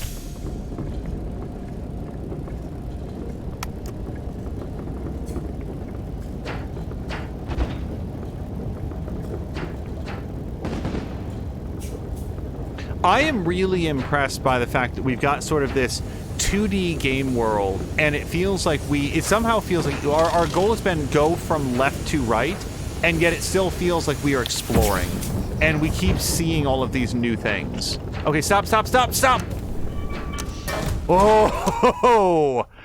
Oh, that was parking by sound, but we made it. Zerder is saying that had I sent the text, I just would have gotten, and I know I'm vibrating with anticipation. And I am so glad, Zerder, that so I'm just noting that there are some fuel canisters here, and I'm going to need them. I'm just glad that the session lived up to the hype. And I know Samalander will be extremely happy about that as well.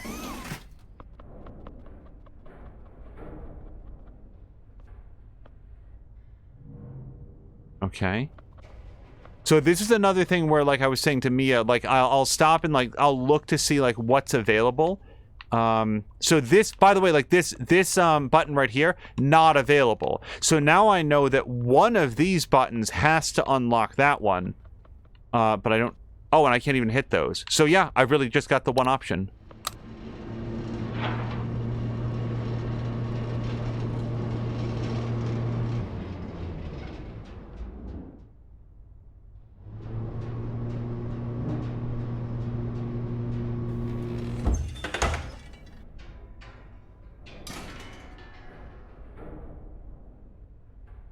Uh-huh. Okay. So I probably want the rails to go in, so that's going to be the button on the left, and then I have no idea what the button on the... Sorry, the button on the right. I have no idea what the button on the left does. Oh, it's gonna bring it up?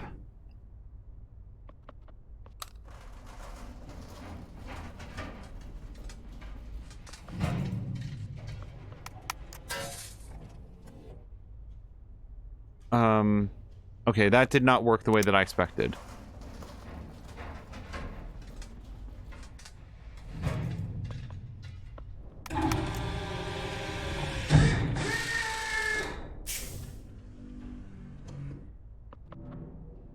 I have to replace my wheels. The wheels are broken. I did not pick up on that. The wheels are often transparent as I'm driving along, so like the one on the left there, you can see is all like shattered. Well, it's got a big gaping hole in it. I guess we'll just throw those away. It's a world of garbage, so why would we not?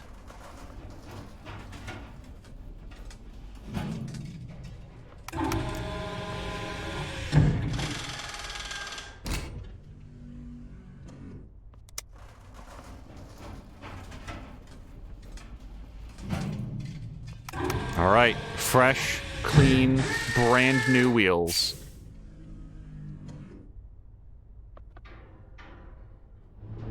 And now the door opens. All right. So not really a puzzle, just me doing the wrong thing several times until stumbling upon the right thing. And again, there are some fuel things coming up. So let's just turn this on right now. And as we depart, we'll be able to pick those up.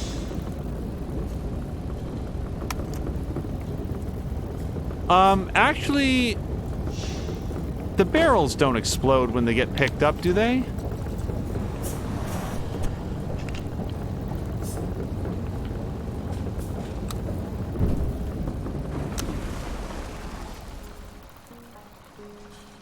Hold on. Let's put the barrels on the hook. Them out of the way.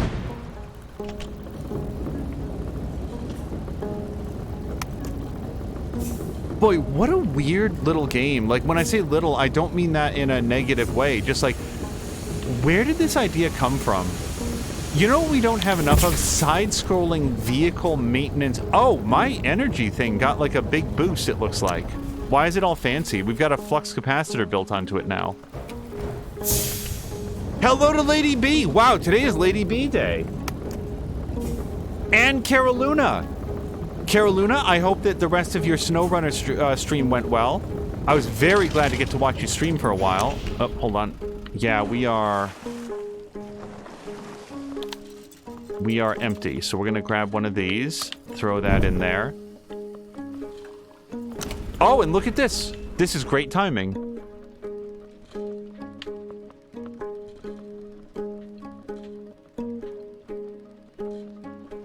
So for Lady B or Caroluna or anybody else coming in, we are playing Far Lone Sails and sometimes talking about some other stuff. As we drive along, we sometimes find, I have no idea what that is. Little gaskets or whatever. Oh, hold on. We're sort of sinking into the muck. So, I put that there, put that there.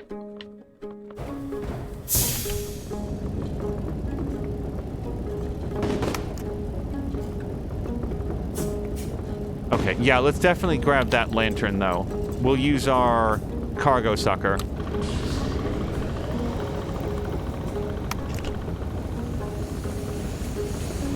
Whoops.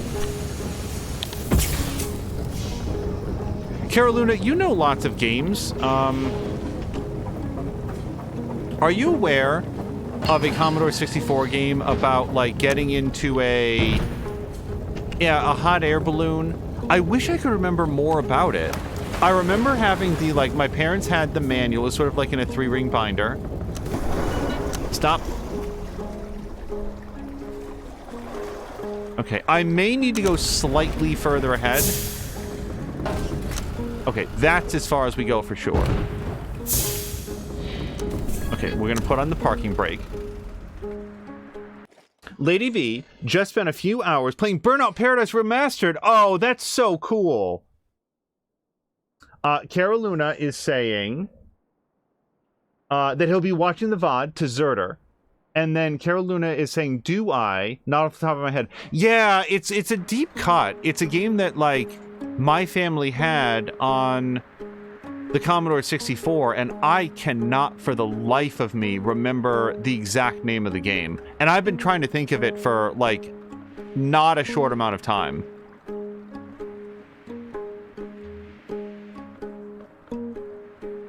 Okay. Oh! It's blowing wind. Because I was about to say, I don't know what to do here, but I do, because we're going to put on the sail, and I think that we're going to have, wind power to bring us where we're going. Okay, while we're doing that, let's put this flame barrel up here for now. And then, I don't really know what this is. We're gonna go put it in the bedroom. And this barrel we can bring down here. We'll put it on one of the hooks. And I want to put this lantern on the hook as well. I like having the ship well lit.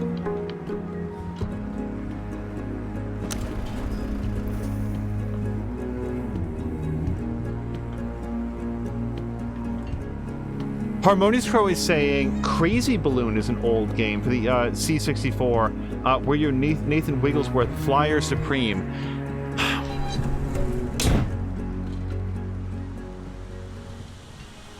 I feel like I'm so close to remembering the name of the game, and I've done searches. What's the next phrase? I've done searches for it. I've tried to find like lists of Commodore 64 games. Like it might be called The Incredible Journey, The Amazing Journey. I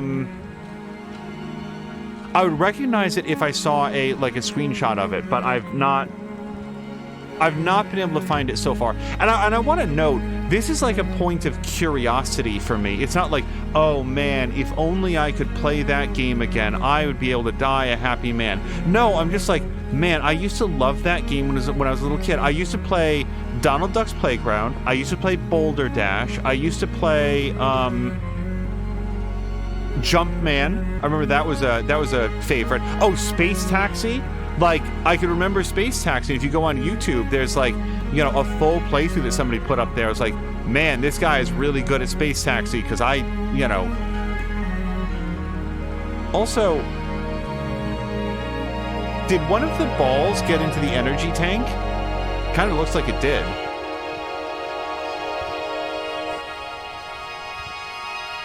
Don't really know how that would have happened unless it was on the cargo loader, the fuel loader, when I put it in there. Yeah, Crow is saying Boulder Dash. Oh, wow. Yeah, Boulder Dash. I love that game. My father loved that game. Space Taxi, later in life, Lemmings. Like, I remember that game. Like, there's so many games that I can remember from over the years. And there's this one, and like, the hot air balloon was your way of traveling the world, but my memory is that you'd consider it more of like a... Hold on, we're gonna stop because I don't have the cargo loader down. Let's grab this crate. The crate we'll put straight in there because we can do that. Put that in there. And now this boat. Maybe we could stick the boat into the, You know what? Let me see if we can put the boat into the fuel thing. If this caused an explosion, I apologize. Oh, it gave us some fuel. Well, I feel a little bit bad about that. I would have held on to the boat. I feel like we've got lots of other sources of fuel, including all the fuel canisters we're picking up. Let me just put this... Oops. Let's put that there for now. Oh, hello to Brian! Yeah, I remember I bought Lemmings with my own money, and I brought it home because I wanted to play it. I played it over a friend's house, and my father... I really thought that was a you should ram through this. Oh, and then it was, by the way. Okay, I think we can just go forward. I remember my father, after I'd played it for a while, he played it. And then after that, he goes, you done real good, kid. He was very happy about that. Yeah, Brian, I hope that your Saturday has been going well. Oops. Also, we should probably put down the sails because they're not providing assistance to us anymore.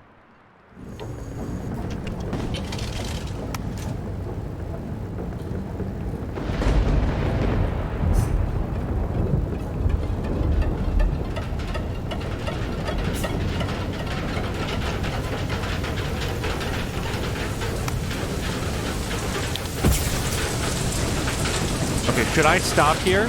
Is this dangerous?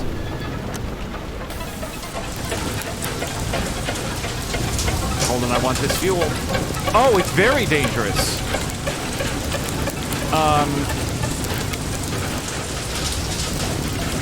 Dude, then what am I supposed to do? Hold on, we've got to get back. Hold on.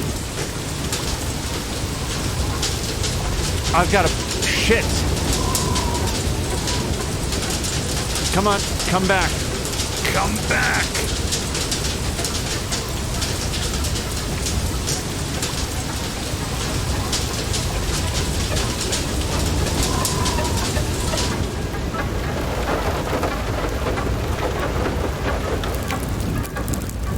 Okay, so order of operations: A, stop that; B, go up here; C, move that; put out the fires.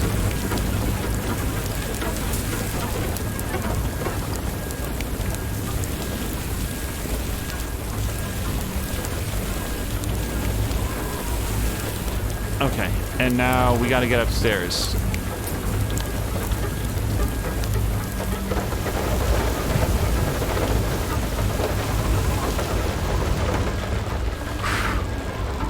Okay, so a lot of stuff just got damaged. Let's put this over here. So we'll probably put a barrel into the Mr. Fusion, but only after... Yeah, we gotta fix everything now. Assuming this works.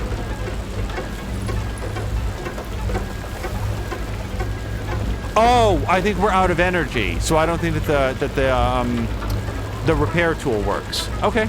Well, I've got energy.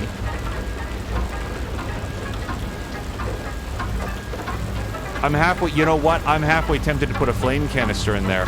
Everything's so broken. Ironically, the one thing that is not broken is the fuel loader. But screw it. Like, I can do this now, and then we'll fix everything. We gotta fix everything anyway. Alright, so let me do that.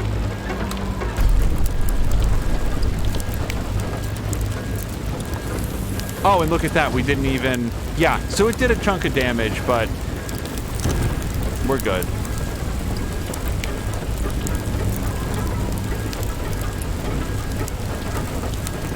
This is fixing, right? Oh, it's on fire.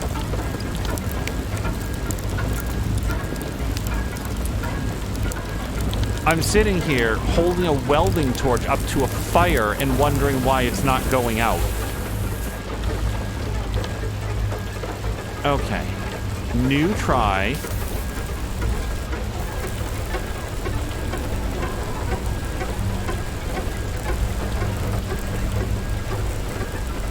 Yeah, Samalander. Salamander's back. Samalander, just to confirm for you, everyone is talking about what a great session that they had. Very, very, very enthusiastic over your most recent session.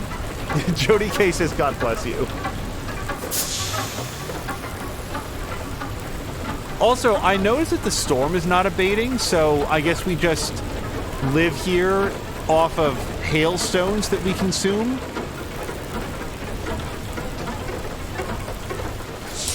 Okay, and now we've got to fix the sails. Although, I do feel like as soon as we go outside, it's just going to get ripped up again.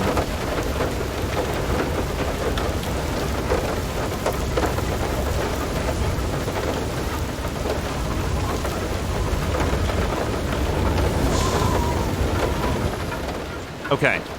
Everything is currently as good as it's going to be. One thing that we know is that we're not going to want to stop once we go out there. So here's how we're going to handle that. I'm going to grab this barrel, and we'll put the barrel right here. So if I need fuel, I'm just going to run over and jam the button. We got to keep going at maximum speed. Let's get this ball out of the way.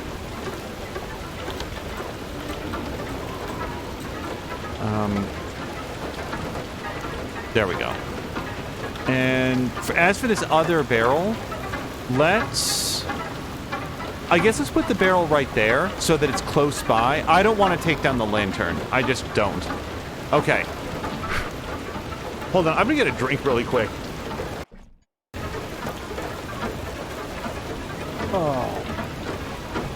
Oh, Crow is asking, can you sleep? I forget. I don't think so. It kind of feels like that would have come up, but maybe that's what you're supposed to do.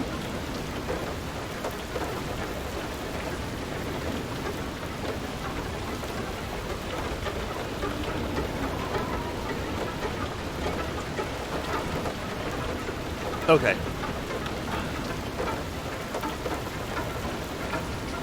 All right.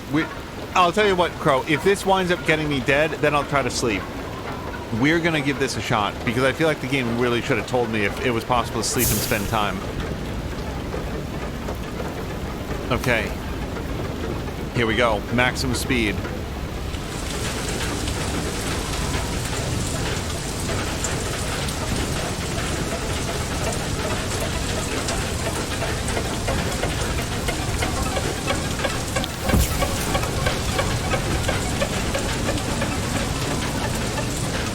Okay, now I don't know if I should stop here to do more repairs, because I feel like we only just got underway.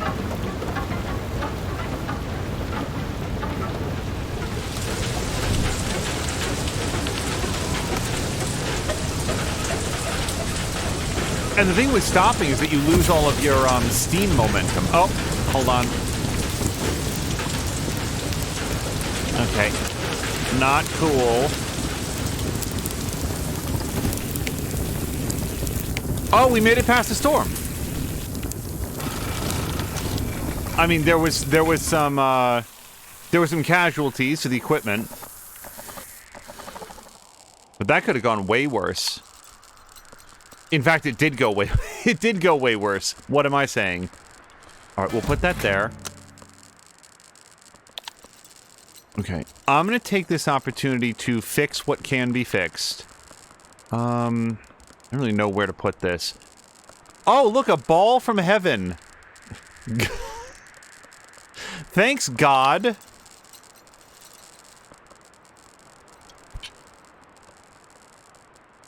I know right where to put this, next to all the others.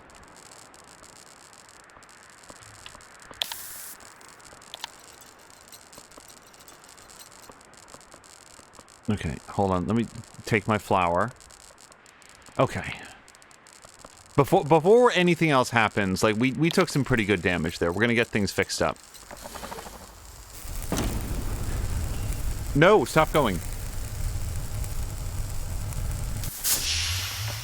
Oh, Crow is saying that she honestly couldn't remember. Oh yeah, no, I didn't even take it as a spoiler. I was like, that's actually not a bad idea to see if you could just wait out the storm. But because I'd already sort of thought like, oh, I want to try this. I was like, let me still try this, and then if that doesn't work, then we'll try clearing off the bed and seeing if you could sleep. Because I like that as an instinct. Like, rather than going out in this horrific hailstorm, just wait a little bit. Okay. So now we'll go upstairs.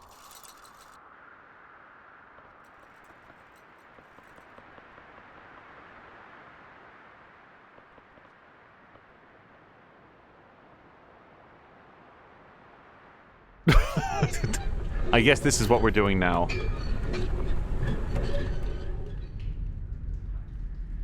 This black and white and red color scheme is really smart. I know that I've said that, but it immediately draws your eyes to the important parts of the room.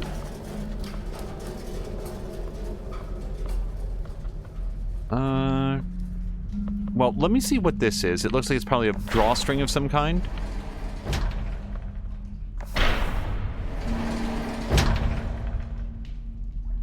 I have no idea what that's doing. Okay, let's assume it's not doing anything yet.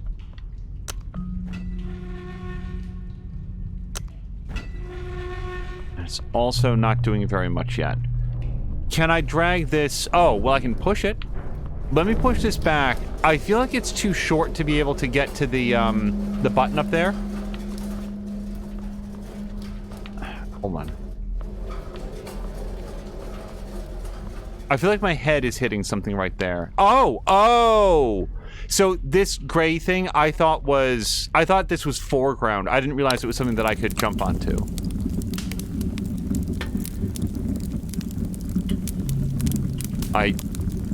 Okay. Well, that's on, right? Like, it's not a toggle that you can turn back off. So here's what we're gonna do. I'm gonna start pushing this, then I'm gonna try to jump up to the staircase while this is still rolling, so that it will go underneath it as it goes past. Right. And because I wanted to do this... Alright, I thought that maybe the ore cart was in the way of the arms, but not right now. And then this is...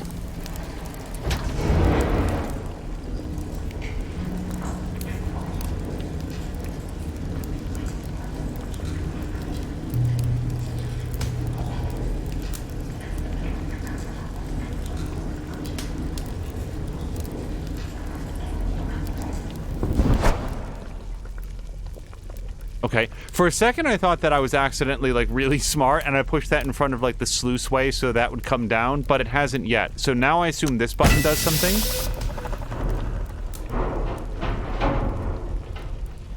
Okay, well, there we go. We found the gear.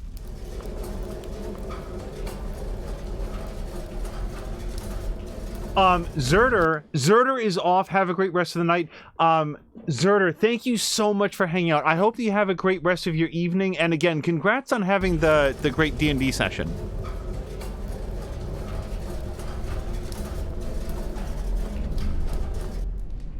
Okay, let's grab this.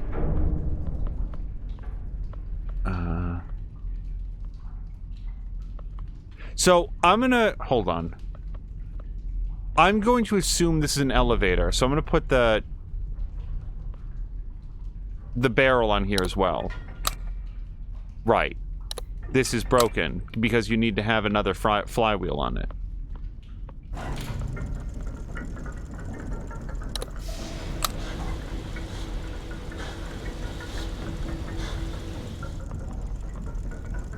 Okay, I'll put that there. Also, Crow, has Red Rum Gaming had anything to say about Jedi Survivor? Specifically, I know that he came back around to play Fallen Order, and he enjoyed it a great deal on the second go-around, and now here comes Jedi Survivor, and it appears to be a big technical glitch. Like, I guess people that have powered through and just said, I'm okay with playing at whatever frame rate the game decides is okay, the people that have pushed through have found a lot of things in the game to like. Apparently, it's a well-made game. Well, sorry, it's well-written and has good gameplay mechanics. The trouble is, those are currently being... there's a lot of distraction happening from enjoying them due to the number of technical issues that there are.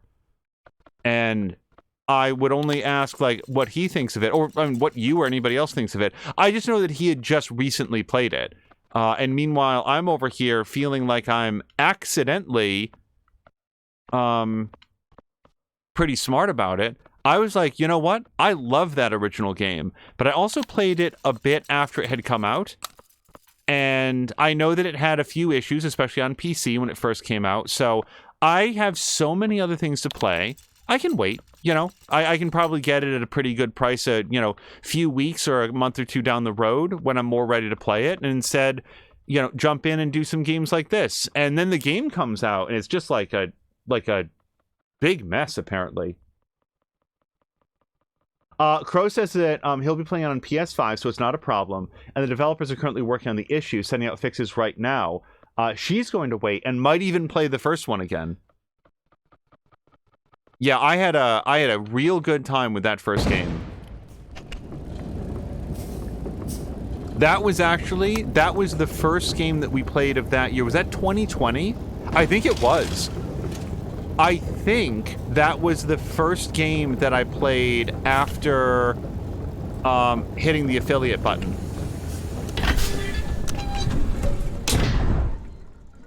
Okay. All right. Sorry, just making sure that we stopped appropriately.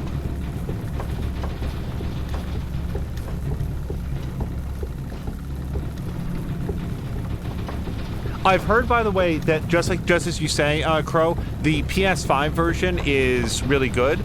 I've also heard that the Xbox Series X version also has like severe frame rate stability problems, and that all of the consoles have at least the capacity to crash, but that the PS5 version is probably the best and most stable of the ones so far. For me, if something's multi-platform, I usually will angle towards play it on PC. There are a few exceptions. You know, Assassin's Creed Syndicate, I primarily played on the PlayStation 4 back when that came out. Oh. I'm looking at so many things, like what the Steam gauge is saying and stuff that, you know, there's always that next button that I haven't pressed. Red is going to wait a little bit just in case. Yeah, I would say that right at this moment, waiting on Jedi Survivor absolutely seems like the right call. I have a lot of confidence that the company is going to get things fixed up. I think it's a shame that they need to get things fixed up in this sort of like post-release deal, but let me put it this way.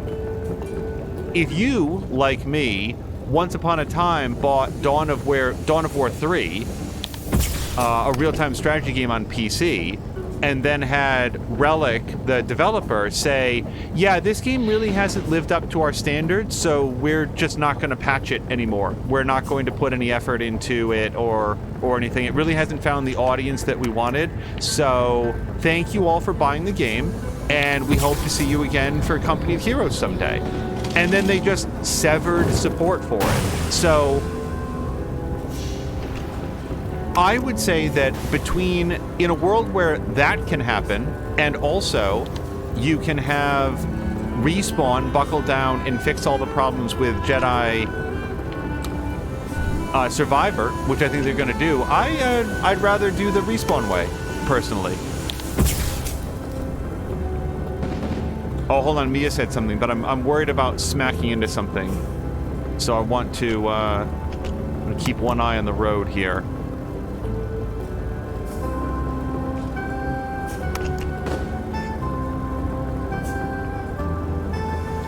I'm so confident that the moment that I turn to read what Mia wrote... Screw it. You just reminded me, I have Batman Arkham VR, which I'll be playing on a future Saturday. I did not know that they had released that for PC, but I'm glad that they did. I remember Mr. Binky really liked that. By the way, Mia, Bones stopped by earlier today. I feel like I hadn't seen... Oh, hold on. I feel like I hadn't seen him in months. He stopped by the Anno stream and was hanging out for a while. Okay, hold on. We're coming up on a blast crater. That seems a little concerning. Or a geyser. It could also be that.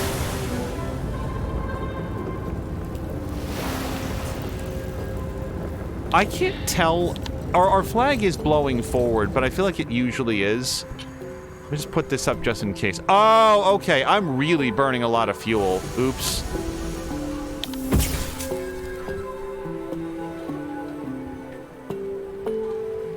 I was about to say, it really looks like the wheels are working hard in the sand, and I'm not actually, like, getting up to very much speed, so I wonder if I should have been using the sails, and then immediately, yes.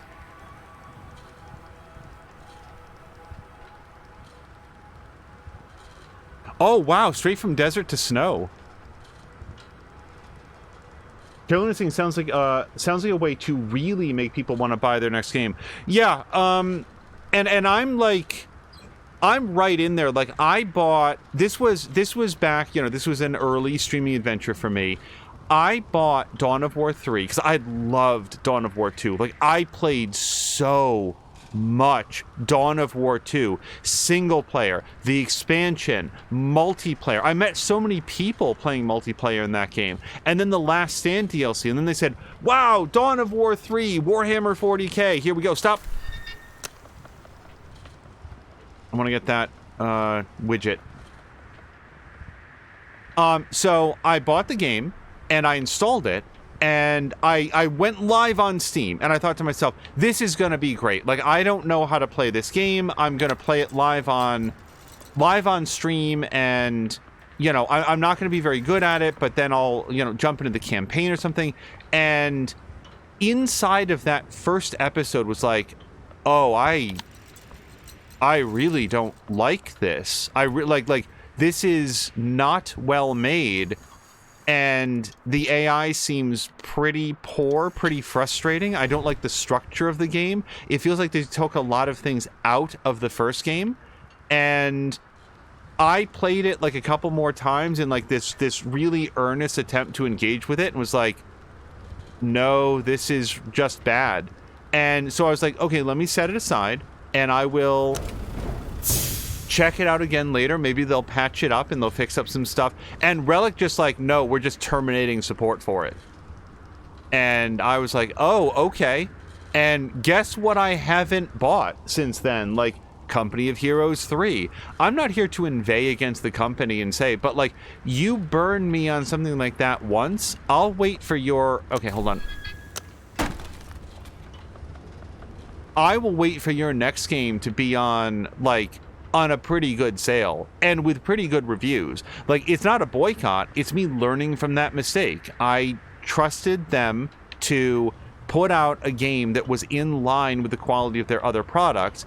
They didn't do that, and then their position on it appears to have been, hey, sorry that you guys didn't like our game, we'll try to do better next time, no refunds.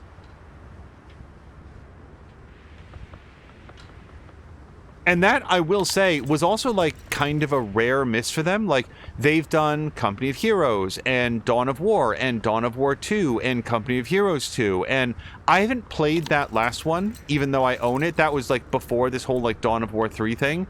But I gotta say, it didn't really inspire me to, you know, want to spend time with their other products.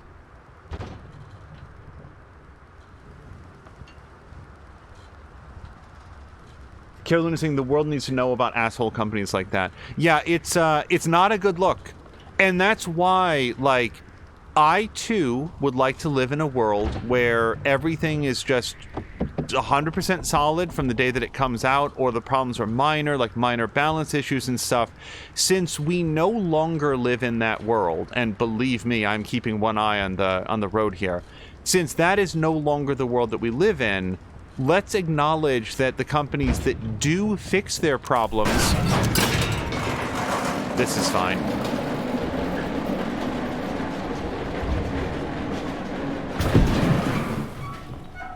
The companies that do fix their problems are better than the ones that don't. Well, we're not going anywhere on these sales, so let's take those down. And I guess I'll get out and... push? I'm gonna say that... Let me get up on top of this turned over tractor trailer, whatever this is. Oh, yeah, this is exactly where we go. Now I can see past the door. As Carolina says, 100% solid will never happen, and that's okay, but they need to fix it when they fail. That's... Oh. We can't go this way. Okay, in that case... Do we push the trailer?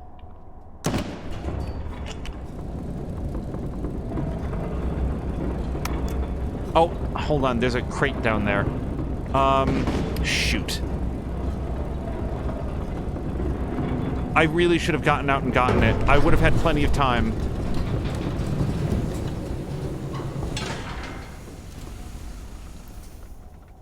Okay, oh, I see what's happening. So we've lightened the load. This wasn't an elevator. Well, I mean, maybe it was, but it sort of got us pushed down a bit. Yeah, let's feed it that. We'll have another crate for it right there. But now we can get out and go across the top. Jägermeister saying far sales. Is that like going a long way for a Black Friday? I learned a while ago not to bother going a long way for a Black Friday. The sales are not worth it.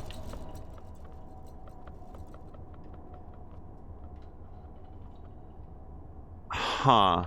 So this is the most precarious place I could possibly stand, and yet doesn't get me. Yeah, I feel like we have to go backwards. Or we have to move the wagon to the left so that I can get to like whatever button that is. Oh, no. I'm not looking carefully enough. Let's move this and pick up this barrel. put that right there.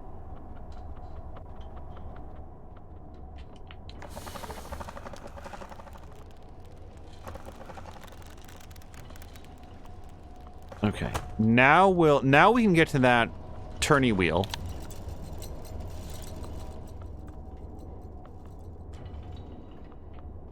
Oh, and maybe I'm supposed to fix it? Like with the, hold on. This thing. I don't know if it'll reach, but let me try it.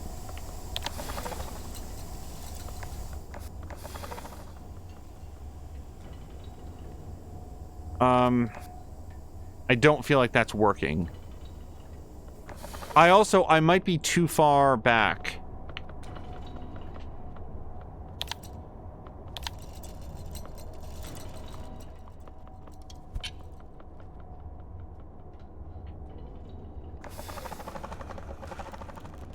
Okay, just a little bit, though.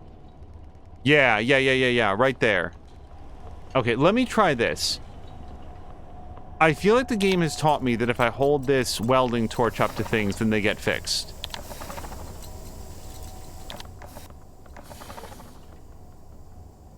No, it didn't so much as spark. Although this is fun. Okay. By the way, how many loops can I go around this thing? No, that's the end of its rope. Let me try that one more time. I no longer feel like this is what's supposed to happen, but I just want to be sure. Because, again, the game was pretty clear that if you hold this up to things...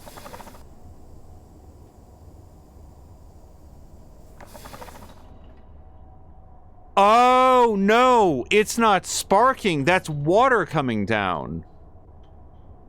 I need to spray it with the water hose! I thought that those were electrical sparks, but no, this is it. It's coming out of the pipe, and it's not enough water, so if we aim this at this, now it'll go. There we go. Okay, I don't know if it's going to go back down, so I'm going to drop it and run to the left. Run!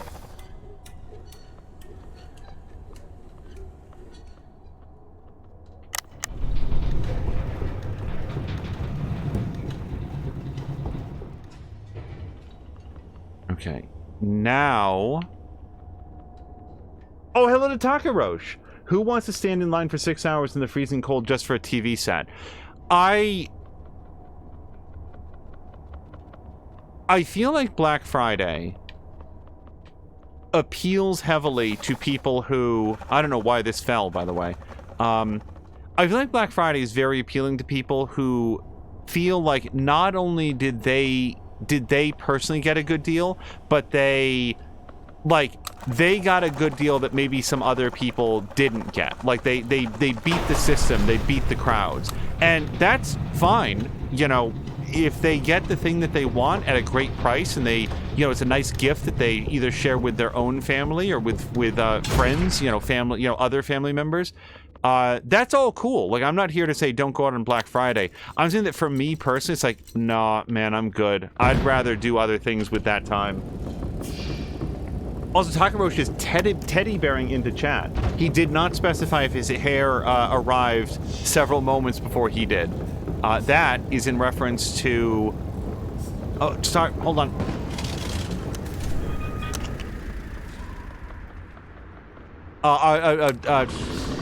What's the phrase that I'm thinking of? The thing that he put up in the humor channel. I'd prefer not to lose all of my Steam if I don't have to. The humor channel in Mia's Discord, specifically. Alright, let me just take these doohickeys out. Don't overpressure. Keep this going. And... okay, let me just keep one eye on the brakes here.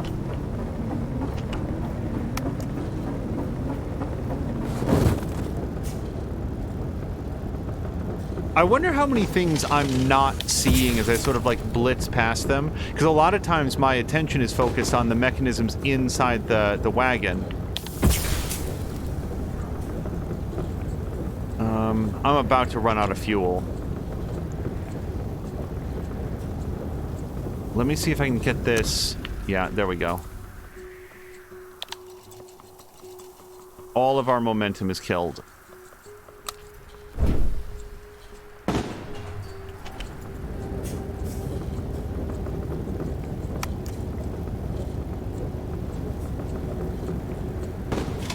Crow is saying that I've missed a bit. Oh, man.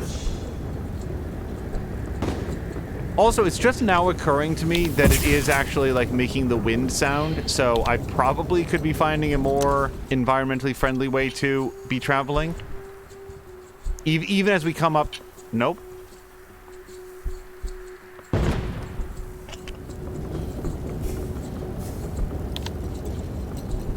Even as we come up until this, like, large cliffside. Okay, if you stay in...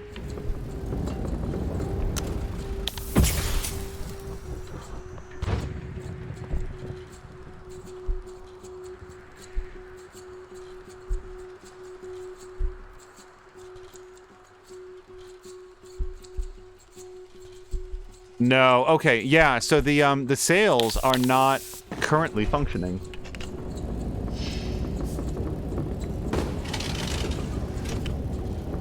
Crow is saying the flat does not come up if there's no wind. Oh, flag. Oh! So, like, there's no wind now, so the flag is just... That's supposed to be your visual indicator. I thought the flag... At some point, I misinterpreted the idea that the flag was always kind of blowing, but it is, in fact, meant to tell you. Okay, so we are here.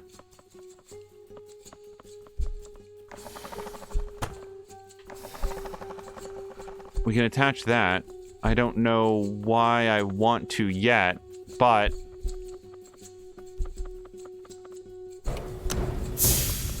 I feel like this is not going to go forward anymore. No. Alright, so now I'm just burning fuel for no reason. Let's hit the brakes. I think that stops the engine.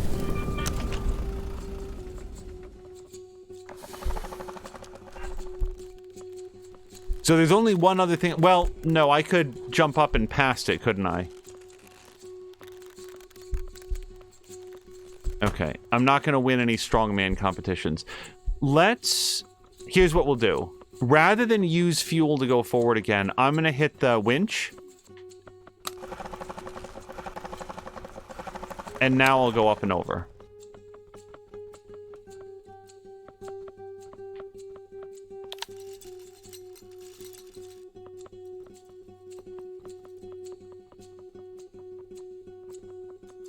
This game is a very... Oh! Okay, see, that wasn't going to occur to me, and the game made sure that I was likely to drop on this as we went. I was just about to say, I really like this game's minimalist soundtrack. Boy, all the little things that they found to, like, build this out as a concept.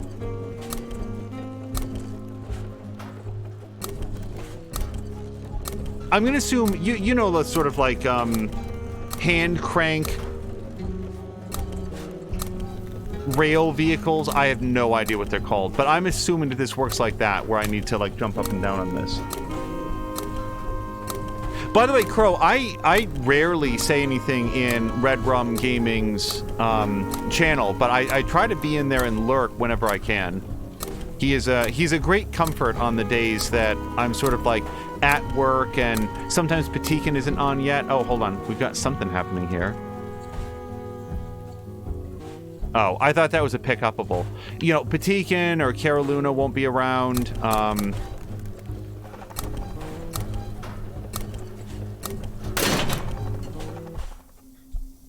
Okay, end of the road.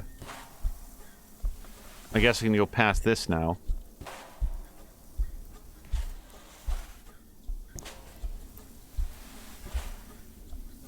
Crow says same, you know, lurking and working. By the way, I got a really nice, I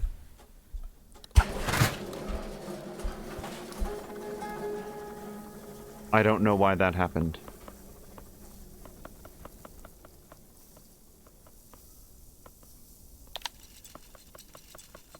I'll leave it good and generic because I always want to treat private messages as being private. But I got a really nice message from somebody the other day that was sort of called to my attention, like a direct message saying, just thanking me for streaming on that particular day because it was very helpful to that person. And yeah, it is hard to say how nice that is to know that, you know, just hanging out and whatever, you know, that you've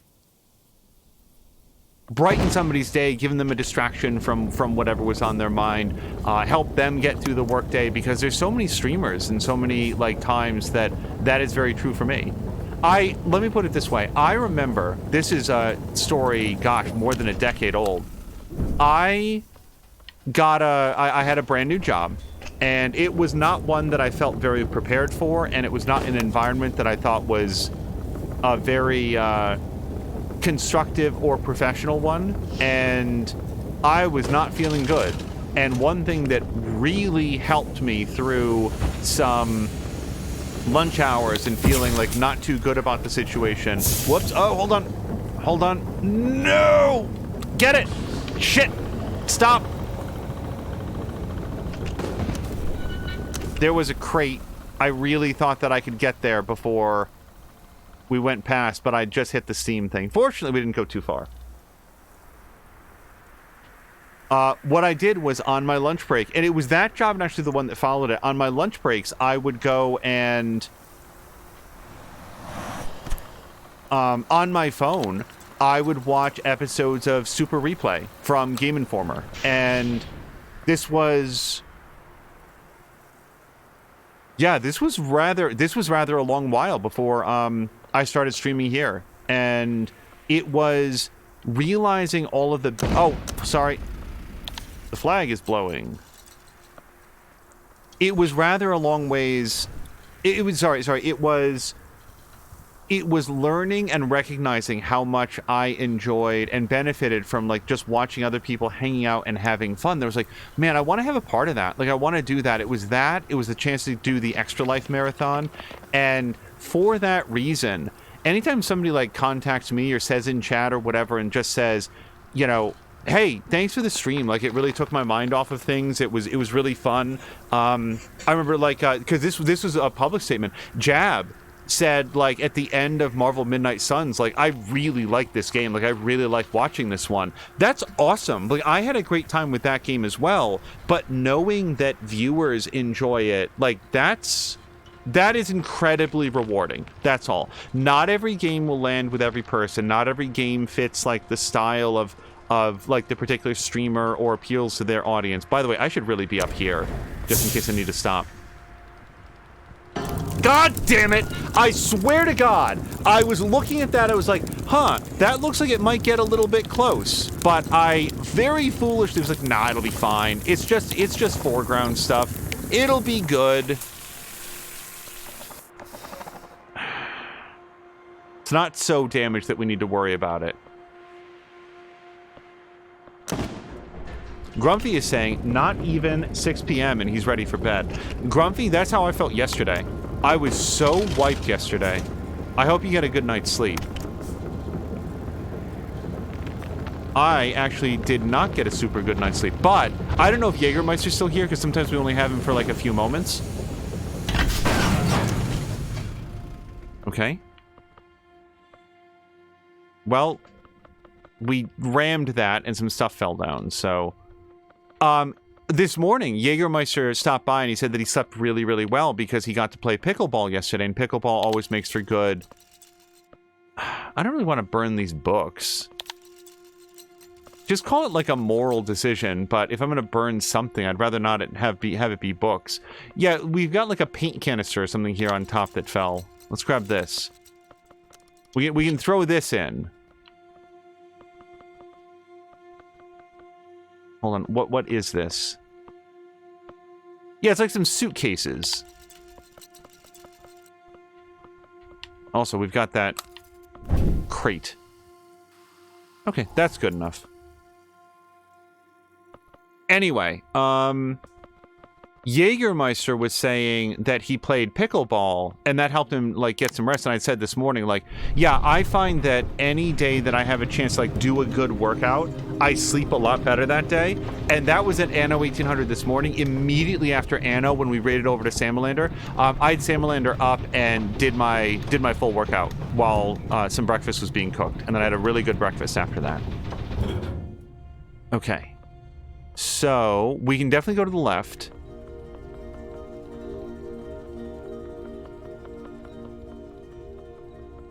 But here we've got a fuel canister. I'm so glad that I picked up that first red barrel. I was thinking to myself, we're gonna pick up this red barrel, and then like I'm gonna get like a jolt, and it's gonna blow up, and I'm gonna feel like such a fool. But at least it'll be funny. And instead, it turned out that no, the red barrel. Okay, well, see, now I accidentally moved forward.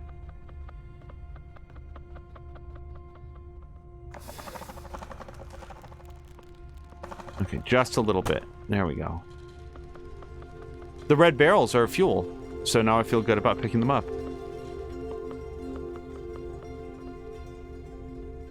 Oh, no, we just straight up can't interact with that. Okay, so what else do we have in this space? I could go further forward. I don't see anything to climb up and onto, except there is like a broken staircase or something right above where I'm jumping, so I guess let's see if I can reach that. I feel like if I stand on top of the sail, I can get up there. But I'm making a big assumption that there's something up there because I don't see very much.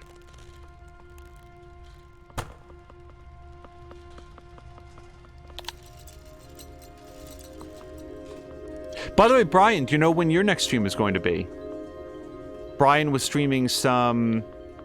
He was playing some Odyssey for a while, and then when he got his PlayStation 5, he played some Code Vein, and I'm trying to remember if he played something else. I do see a button up there now. Okay, the button must open this gate, because it's the only thing in this world.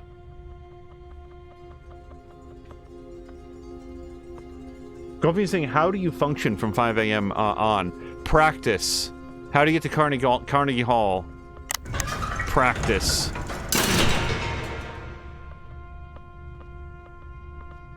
Okay, we can climb that escalator slightly faster by jumping, a lot like real life.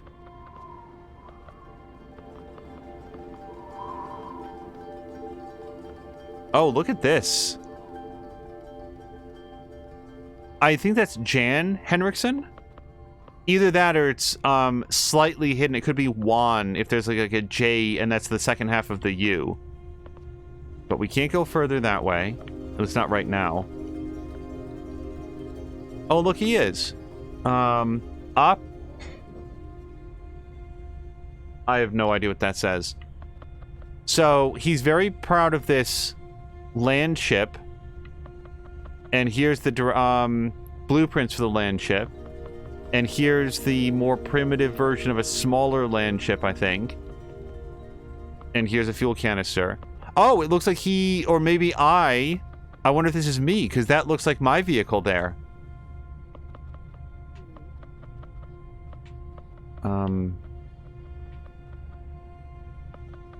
I mean, that's all great, but now I don't know where to go. Oh, I bet I can jump on the barrel and then get over this obstruction.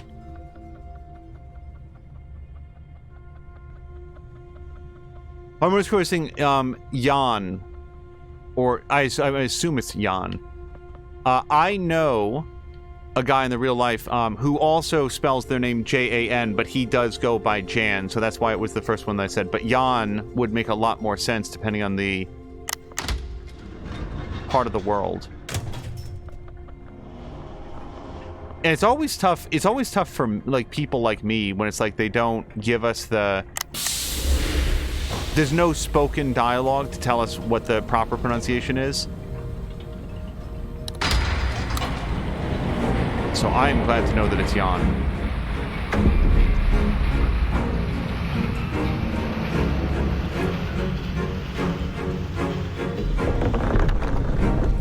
Oh, are we in the big land ship?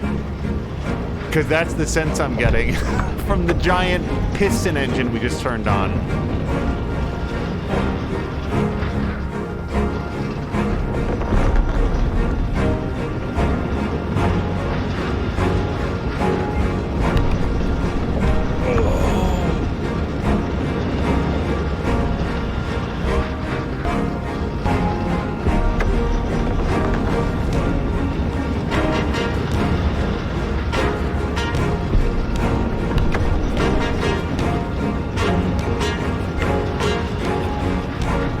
with its triple giant black smoke spewing stacks. Also, the yeah, I was about to say.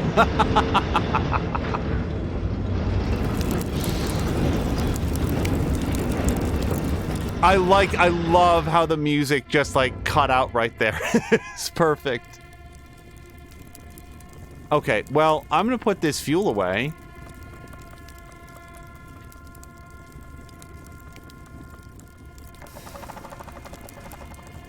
Now, I don't know, but I do have a water sprayer in the thing, so if I pull this forward enough, it's at least possible that we can get the water sprayer out the front.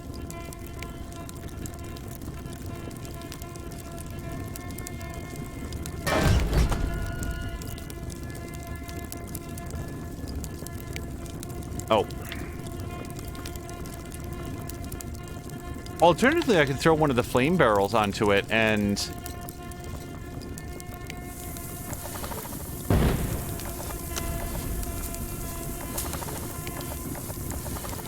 Okay, how far can we go with this? Go! Darn it! I could hear it going out, and then it retracted on me.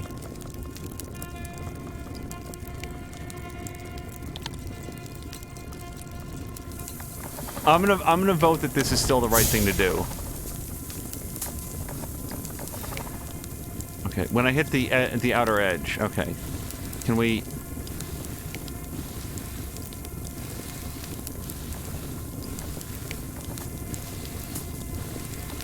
Okay, this is no longer feeling like the best thing to do. Okay, so the fire's too big for that.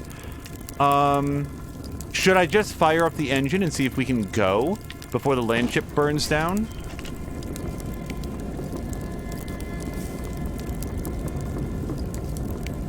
Yeah, that just seems like a big waste of fuel.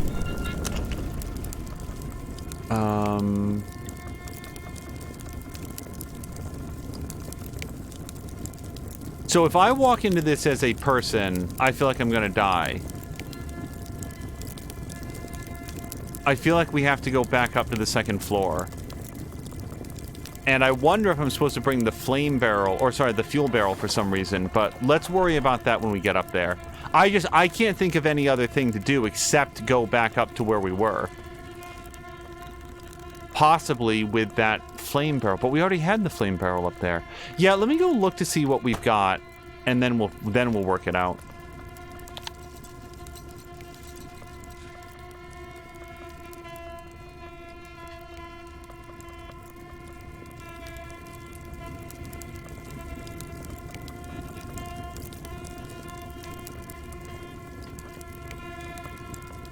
Oh, no, we can't go this way. Look, the hatch closed. Okay, so that's out. And I'm just gonna double check that there's nothing over here now. Right, that's locked off. Okay, the upper chambers are filled with smoke. There's a fire there. I guess I should practice just walking into the fire. It feels completely counterintuitive to me, but if I can't put out the fire with the water... and I can't stand on this, and, like, parking on top of this pressure plate doesn't appear to do anything right now. I'm so sorry if this is game over. This doesn't feel very smart, but... yeah, no, I'm just on fire. As you might expect. Oh, and so, Crow, the answer is yes, you can sleep. You just have to be extremely stupid. Alright, we're gonna try to ram through it this time. Maximum speed. Okay, that worked. Somewhat to our detriment, but here we go!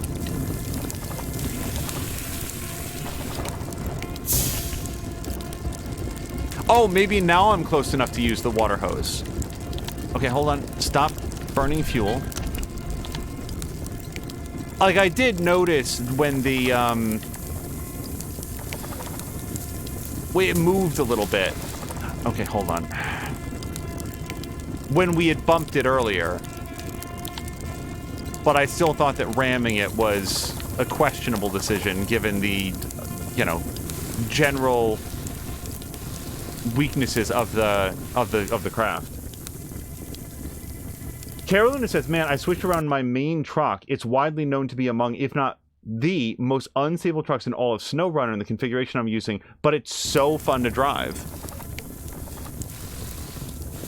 By the way, Carolina, I also picked up, much like Samalander, I picked up the everything version of SnowRunner when it was on sale. What was it, like last week? Okay, that seems incomplete. Also, we've got some sort of item there. Yeah, whatever this is, like a little pirate ship or something. Or a flower pot. It could be that as well.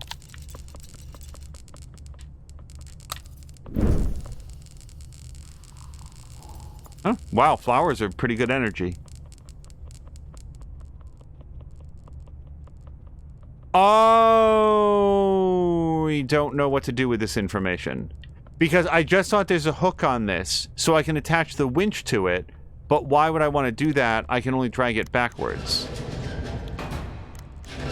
Okay, maybe I have to put it onto that elevator to weigh it down or something. So let's take the winch. We'll attach that there. And now we'll pull it back. Okay, let's stop there. Oh, well, no, we can't really stop there. I think we have to pull it back. Alternatively, I can disconnect it by accident.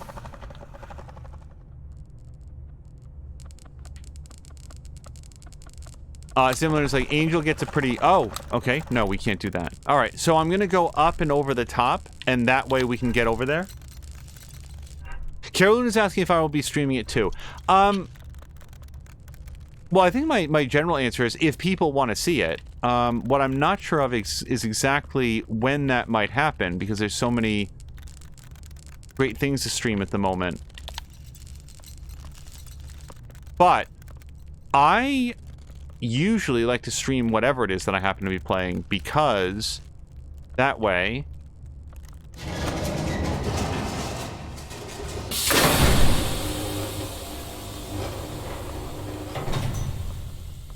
Okay. That way people can watch if they want to, you know? That's my philosophy. If I'm, you know, it's not every game, it's not every time. But if I'm like, you know what? People might think this is fun or have some good advice, or we can have a good conversation about it. I'm like, well, why not stream it?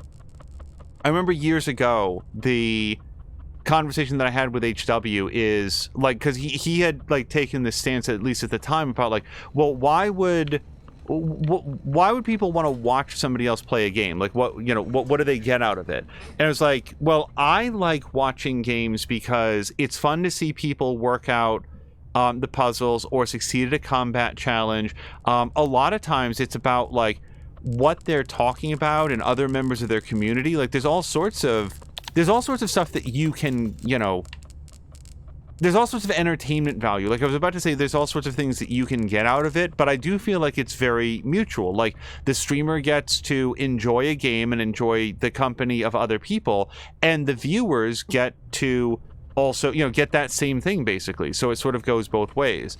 And the comparison point that I drew for him is like, well, what do people get from watching a basketball game?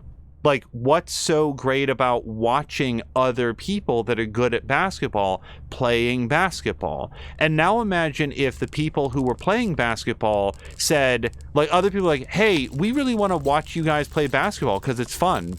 And the people playing basketball said, no, you're not allowed. And they closed all the doors. Well, we'll pay you money to watch the basketball. No, this is a private game. What would you get out of it? You're not allowed. And it's not a perfect analogy, but it was the best way that I could, like, you know, try to draw a comparison to it.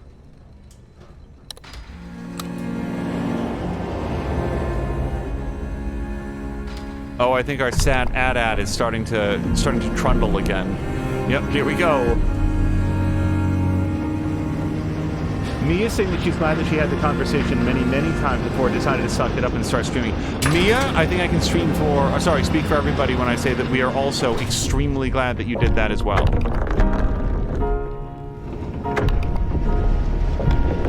Oh, and by the way, I'm not here to say, like, when I share a story like that, it's sort of like, here's my philosophy on it. It's hopefully not to be heard as, like, here's a time that I was right and my friend HW was wrong or anything like that. No, it's just about talking about, you know, why... How specific did I get on this topic?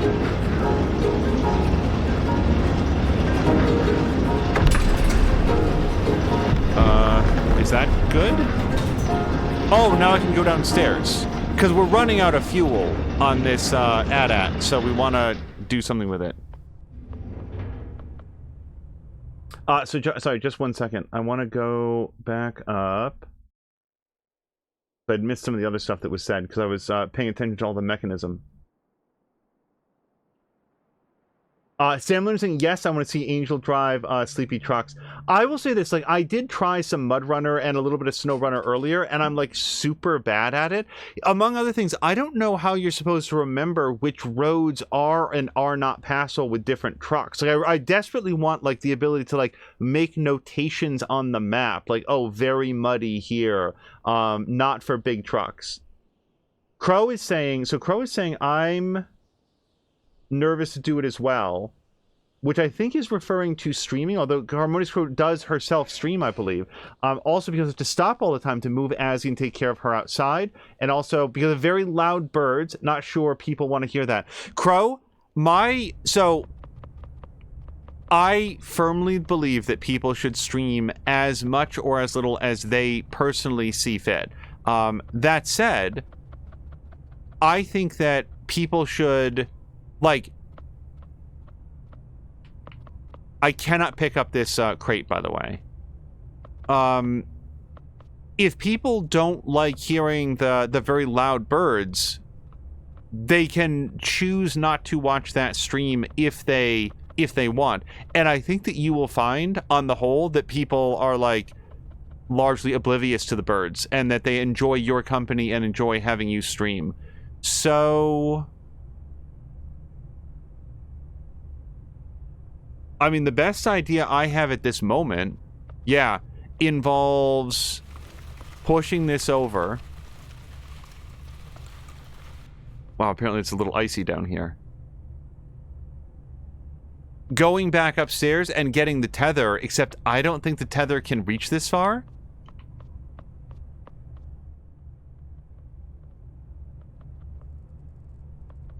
I don't know. We're going to give this a shot. Crow is saying that we will see soon. Okay. So, let me grab the winch or whatever we call this. Okay, it did reach this far.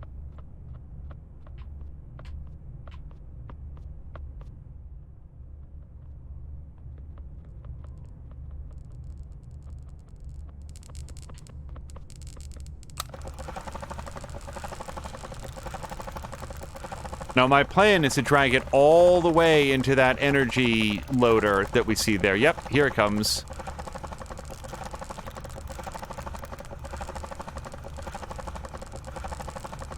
Boom. God, what a clever game this is. I'm very glad that I figured out that water wheel puzzle. I feel like I could have gotten stuck on that for a while until I recognized, wait a second. That's not electrical sparks, that's water that's not coming out. So, now I fed it some more gas.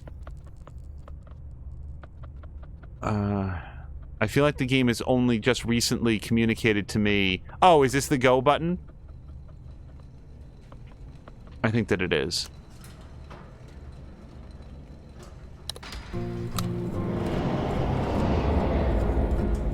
Caroluna is saying one of the big space engineer YouTubers has very noisy birds outside at times. Crow says, on that note, I'll be baking biscuits quickly. My husband needs to pick me up. Crow, did you bring enough to share with the entire stream? I also could use a cookie-based pickup. By the way, there was a conversation in somebody's chat the other day about, like, various cookies.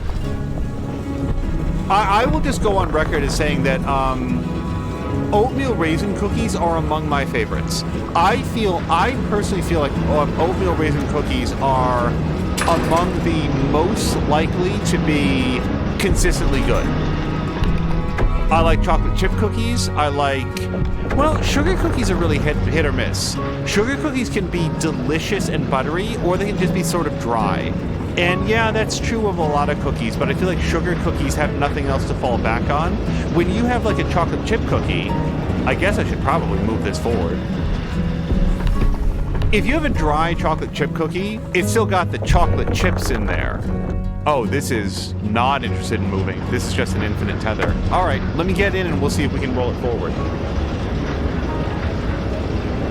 Oh, Brian, thank you so much for the gift sub to Harmonious Crow. Chocolate chips are Harmonious Crow's husband's favorite. I kind of want to fix things while we've got a beat here.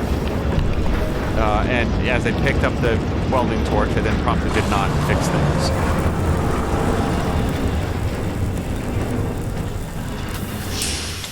Okay, so we fixed that. Let's fix the sails, because I feel like I banged those up at one point.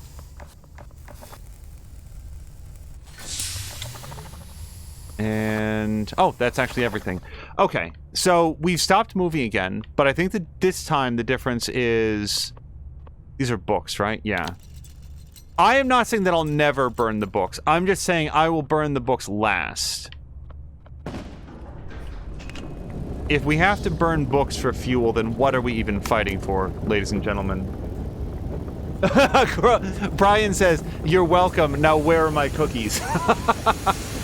Yeah, I feel like Crow is stepping away for a few minutes. But Brian, seriously, thank you very much for the gift sub. Okay, I don't feel like we're going to need to give this a lot more incentive. It'll... see, there, I thought that that was going to... be a faceplant. But yeah, I do not remember ever having an oatmeal raisin cookie, aside from like being stale or whatever. Oh, hold on, see, the wind is up. I'm really glad Crow pointed out that flag. I really was not... oh, hold on, stop.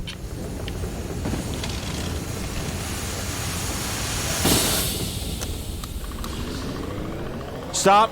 Oh, Christ. I just saw the explosive barrel, and I don't think that we want to drag that up. Okay. Everybody relax. I don't know where to put some of these things. I'm glad that we're carrying a lot more fuel than I need.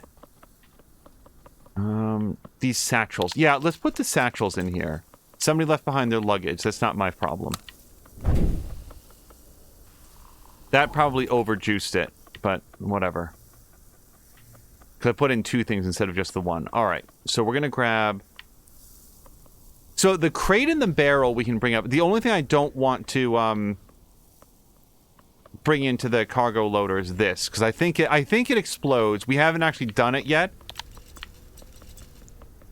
But I feel like that acts as a landmine.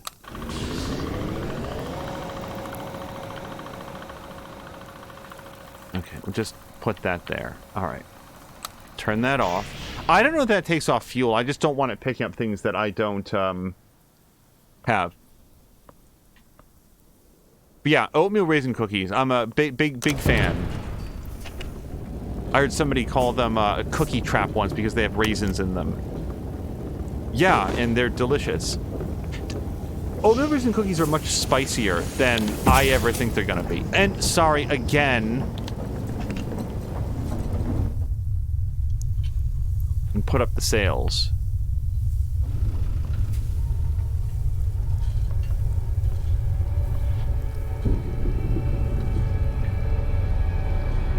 Sure, this is...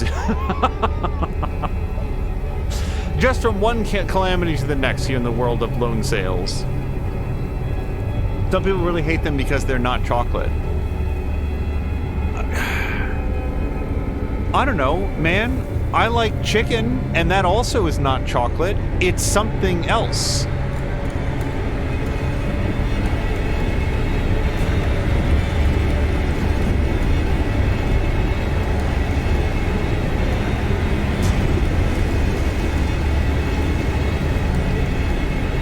If I'm supposed to be doing something different than fleeing, I'm sure the game will let me know as it tatters my sails. Did it? Yeah. Yeah. Oh, shit! I can't move. I feel like this might be a game over. Like, I think it might load a checkpoint. Although it really wants to rub my face in how badly this went.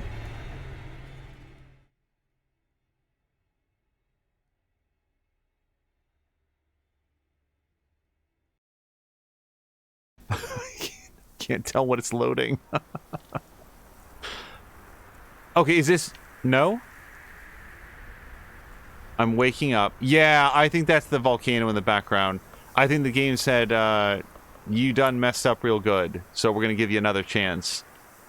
Oh, and this time, on my next chance, let's not waste fuel. But... I feel like the only other thing to do then is, like, put the sails down. I guess we run as far and as fast as we can. Hold on. And then when it's time... Hold on, I'm pushing all my cargo out. We drop the sails, and I guess just hold tight as the ash storm passes?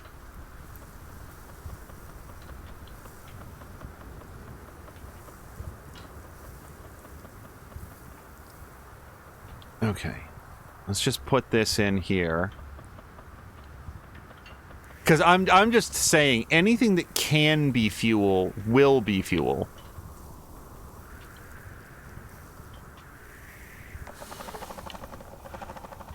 Okay, so we've got that. Let me go back in here.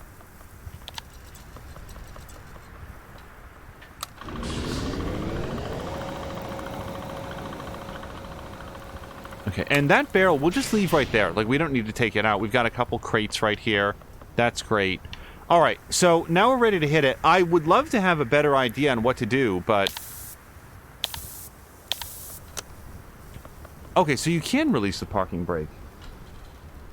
Samlander is confirming chicken is not chocolate. It's one of those things that feels like it would not be better with chocolate.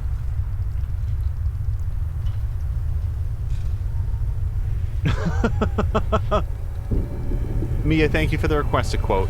So, yeah, I mean, really the only thing that I can think of is we're going to, as the ash storm overtakes, we're going to put the sails down, go back inside, start up the engine, and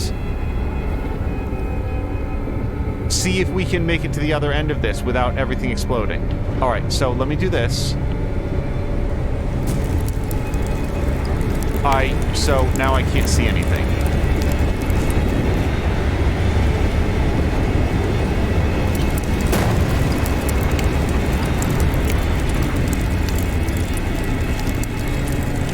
Okay, so this time I'll put down the sails much earlier. My next best guess. Someone is saying mole sauce, although it could be mole sauce based on the context, is for chicken is a thing in Mexico, and that has chocolate in it. I suppose maybe if the chocolate wasn't too sweet, if it was like a little bit more bitter, not like Baker's chocolate bitter. The game is trying to teach me something about how to survive this volcanic eruption, and I'm not learning that yet. I wonder if we'll get a trophy for bringing that mailbox all the way to the end of the game. Because I'm not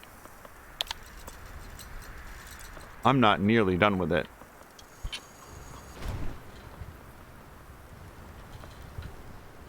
Okay, so let's get ready. We know there's going to be some stuff that we...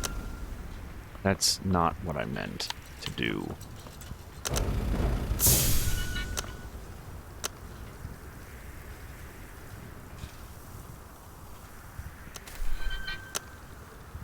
All right, good enough.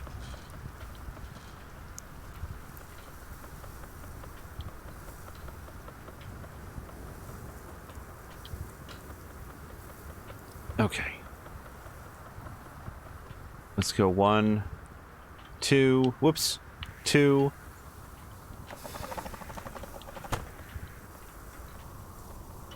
And the cargo loader has like a pretty good radius on it. So now the only thing is like, how do we not just wind up in this position again in like 1 minute? So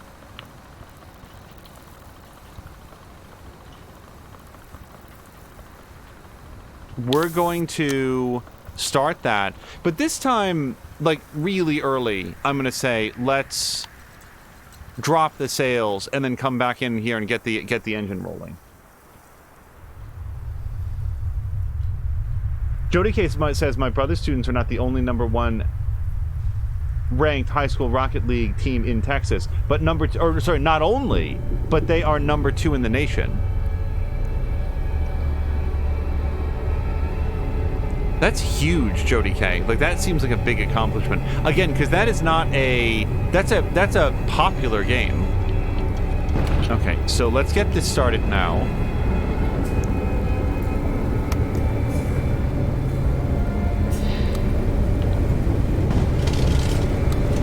I honestly have no idea how we are supposed to function in this.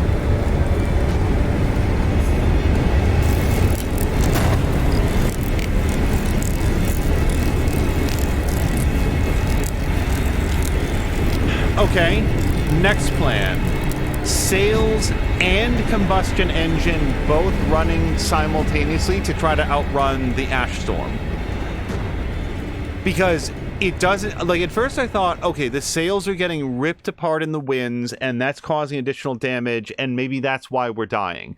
Now it just feels like having that ash cloud overtake you is what's blowing everything up. So I feel like, because you can't see anything past that screen. So I'm feeling like the next thing is we'll use every form of go forward that we have available.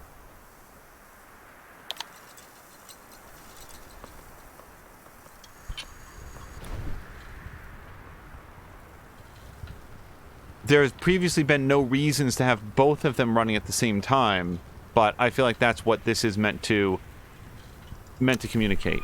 All right.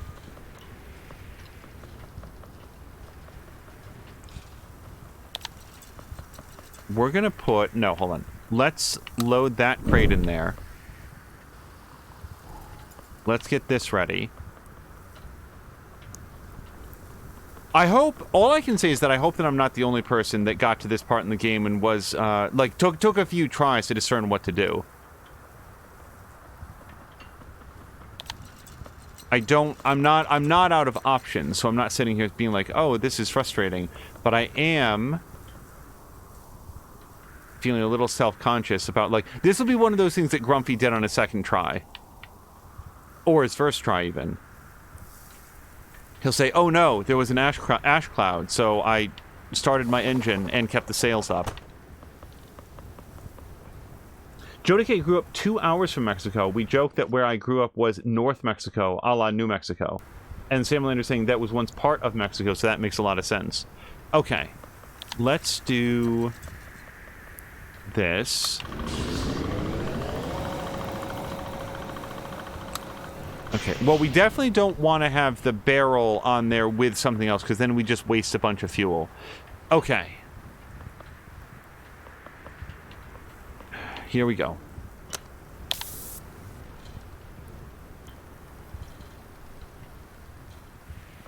And you know what? I think that we are going to, like, move this satchel aside, and then we'll put the barrel on there, so that if we have to run over, we'll put the satchel down here.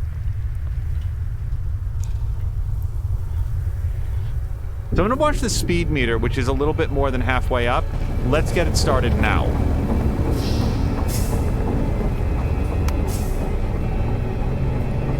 Okay, that does make you go faster. Confirmed.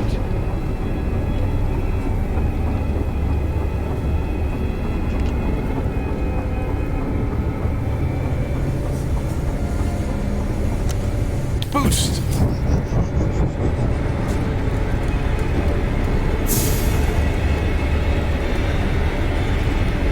I am pushing in the throttle again.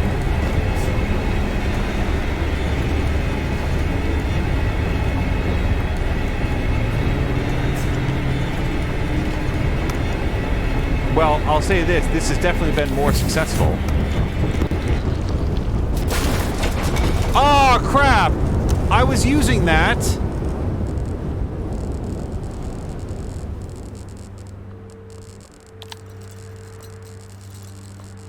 Well, we'll put the sails down.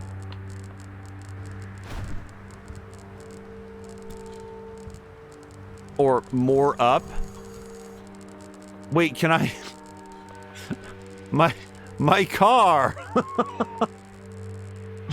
No!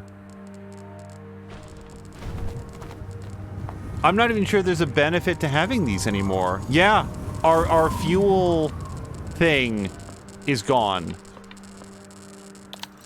Fuel loader. So we have no way to rejuice the engine. All we can do is sort of like brace the sails into the wind.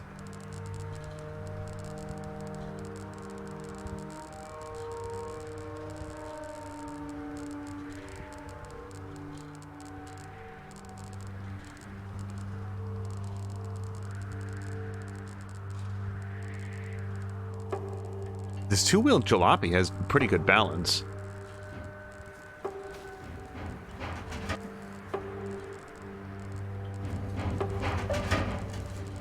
This is going to make me very curious to watch Mia's playthrough of the sequel, but I'm still going to wait until I get a chance to play it for myself. Well, that's it. Oh, it doesn't have perfect balance. You got to feather it a little bit. Okay. So as it starts to like tip forward, you gotta release the sails. Let it keep its balance.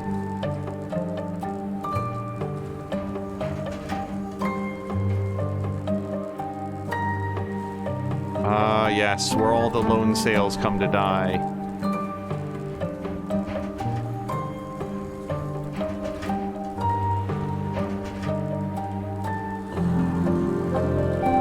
By the way, Samuelander, are you going to go to Gamer Nation Con someday? Sounds like it was a really good time. Based on Jody K's stories. He would like to.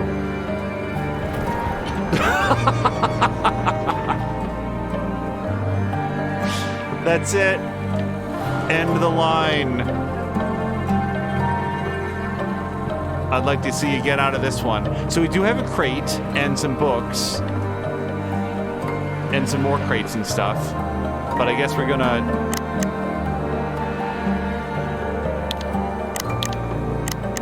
Oh! I didn't see the flap happen at first.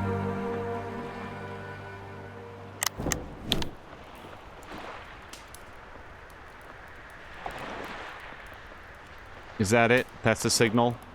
Watch out for the woodchuck. They never check the wooden leg.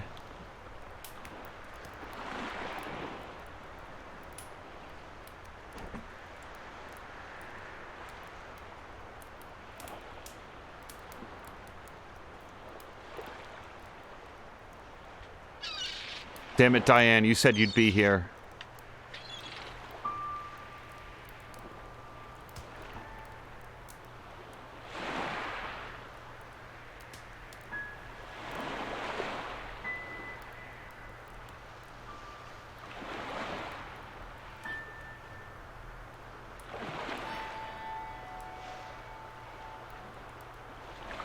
I don't know if I should continue feeding the fire.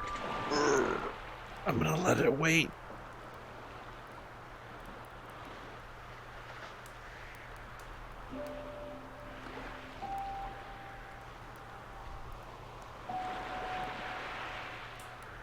Wait, don't fade out. I changed my mind. I'll feed the fire more.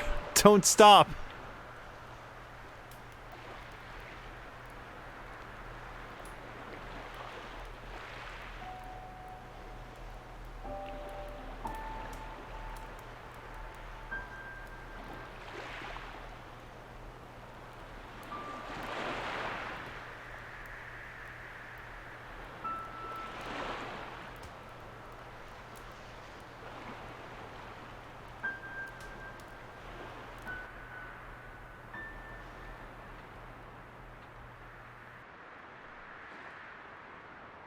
No, I can't pull the winch over here. don't know if I'm supposed to do something or if this is the end of my life.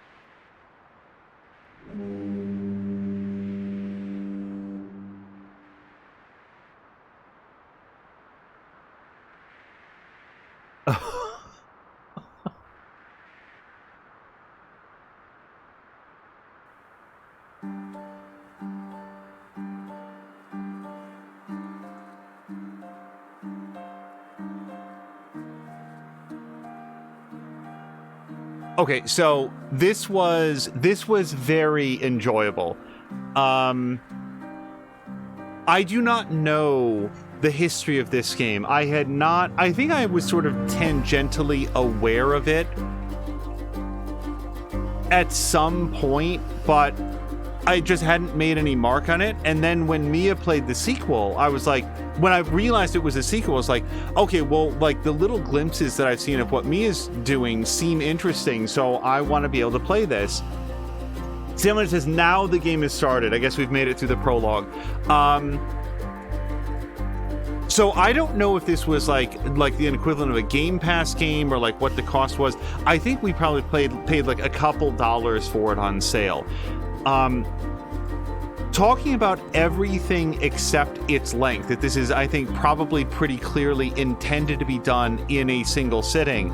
I thought this was a wonderful experience. I love the art style to it. The graphics have this sort of like weathered paint look to them, not in a Pentiment sort of way, obviously, but the textures look. They all look like paints, like they were painted on, and that gives the game a really good look. I'm not skilled enough at art to say they look like oil paints to me as opposed to like watercolors, but again, I don't know anything about that. So if people who know about art are like, what are you talking about? I'm just sort of trying to put into words what I interpret to be a very interesting artistic aesthetic. Moving past the art style though, and please let me know if the music is getting loud. Moving past the art style, I was just impressed that, what are we at? A little over 3 hours. The game was consistently finding new ways to utilize the tools that were there in front of you all the time. We, at one point, got access to a sail. At another point, we got access to a little repair tool.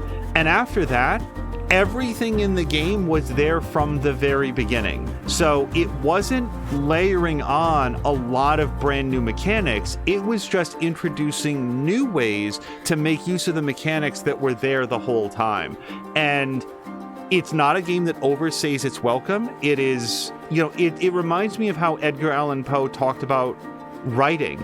And he said that he liked to write short stories because he felt like, and I'm going to butcher this, I'm not going to say it correctly, but I believe that Edgar Allan Poe's philosophy is that a story is best done when it's something that a person can consume in a single sitting. That to write longer than that, would disengage the reader and they would lose that ability to be fully inside of the story. So he always wanted to, not always, but he really focused on making sure that he wrote things that could be consumed and digested in a single serving, as opposed to something that people would have to come back for again and again.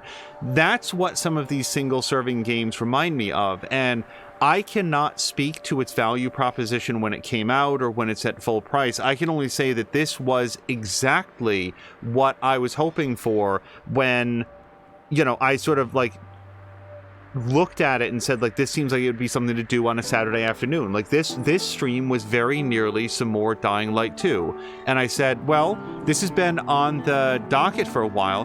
Why don't we do this instead? And it was perfect. This was a fantastic Saturday afternoon game. And as it sort of like wraps up the credits here, I'll say that I'm a little... Oh, Quantic Lab, not Quantic Dream. I'm a little self-conscious about the fact that we were sort of like chatting a lot through it.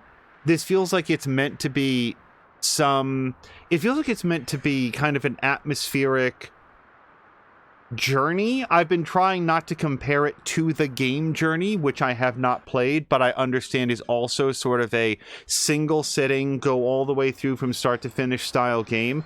But where maybe the original intent was one of contemplation and really feeling the vibe of the game, I value the fact that it didn't have a lot of dialogue. So we were able to talk with Crow, talk with Mia, talk with Salamander, talk with Zerder and Innertooth and Brian and so many others. It was a really great chill game to get to just sort of relax on a Saturday afternoon and spend some time with all of you guys. Carol Luna is saying, try doing SnowRunner in a single sitting. No, I would prefer not to have an embolism. Thank you very much. Carol Luna is 67% in and 1,700 hours. Although, in fairness, Carol Luna, you're playing on very difficult mode as well. Mia is saying that was a perfect one-episode game. It really was. Yeah. What are some other one-episode games? This was much shorter than 12 minutes, although 12 minutes took some time to learn. It was much shorter than... sorry, 1 second. Doki Doki Literature Club, which in retrospect, it was super weird that I played that in one sitting. Although, like, I'm very glad that I did, but also 8 to 9 hour streams don't usually fit into my schedule. But that was another very memorable single sitting game. And there's been others, but yeah, a couple others that are escaping me right now. I think, you know what? I think Edith Finch was a single sitting game. It was split up into 2 episodes, but I think that I did that in one single sitting. And man, that game hits real hard. Yeah, that's an older one, so the mic quality isn't really there, but that was a very memorable experience. Salamander was also very glad for Doki Doki, as was Sekiro Luna. Glad that he stayed up too late for that. I do feel like Doki Doki Literature Club would have lost a lot of the pizzazz if there'd been a break in the middle and then come back to it a couple days later. That's your Edgar Allan Poe for you. Don't, maybe there's certain things that are meant to be done in a sitting. And I feel like movies are that way, television shows are that way, and sometimes games are that way. And that's where we come to here at the end of Far Lone Sails. I would usually also spend this time talking about the themes of the game, but the best that I have, to the extent that the game was communicating any sort of message non-verbally, was this land seems like it's pretty wrecked and pretty messed up, and we see a lot of signs of high industry, like big polluting like landwalkers and stuff. So to the extent that there is a message, I feel like that's probably it. But in terms of like who this character was going to meet, I can only envision that we're going to learn more about that in the sequel, because even if there wasn't a sequel yet, it's not the end of the story. I'm saying he because it's me. It could just as easily be a she. It's a very non-form factor character here.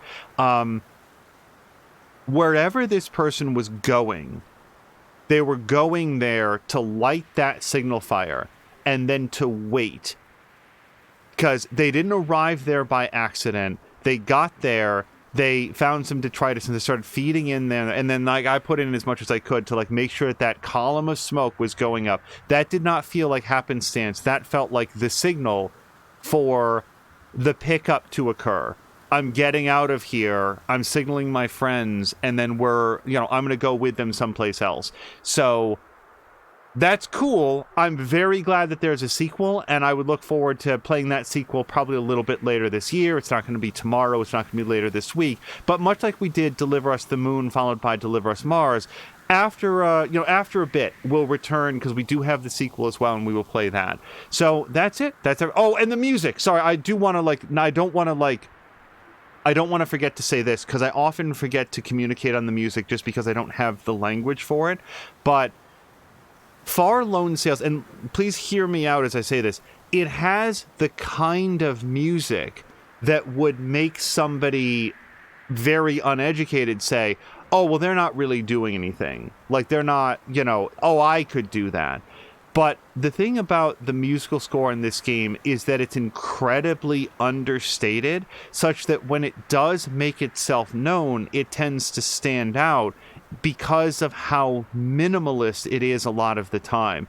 And there are long sections of the game here where it seems content to just be silent and be the sound of the engine or the sound of the wind as you're going across. And then when the music does kick in, it sometimes does so to great effect, like when we were on the walker and then the engine blew out and the music just immediately cut out. And I really appreciated what the musical score did. Again, I don't have the language to talk about music in the way that I try to about game mechanics or tone or theme or graphics, but I just wanted to say that I really appreciated what they did with the musical score in this. It complemented the visual style perfectly in that it was very... Boy, when I say basic, it sounds like a slam. What I mean to say is that we didn't have this huge orchestral sweeping score going on at all times like it was Blue Stinger. Rather, it was simple string instruments was mostly what I heard. I didn't pick up on if there... I think there was some piano in there. I don't know if there was other, like, woodwinds or something. I'm not good with music again. But they kept the musical score very simple in a way that matched both the visual presentation and the tone that they were going for, which was not a lot of dialogue, not a lot of story. It's the world is here and you'll pull from it what you do. And that included sort of the tone that they set with the story. So that's it. That's everything that I have to say. Mia likes the minimalists as a perfect term for it. Yeah. That's it. So we're going to go find somebody fun to raid. This episode will be up in our quick playthroughs playlist, which we've recently set up to capture all of those games that are played in usually 3 or 4 streams. So take a look for it there, as well as some of the other shorter playthroughs that we've done, including games like Doki Doki Literature Club and What Remains of Edith Finch. And we will see you guys again, hopefully as early as tomorrow. For at that point, it probably will be some more Dying Light 2. Until next time, you guys, thank you so much. And I hope you all have a great night.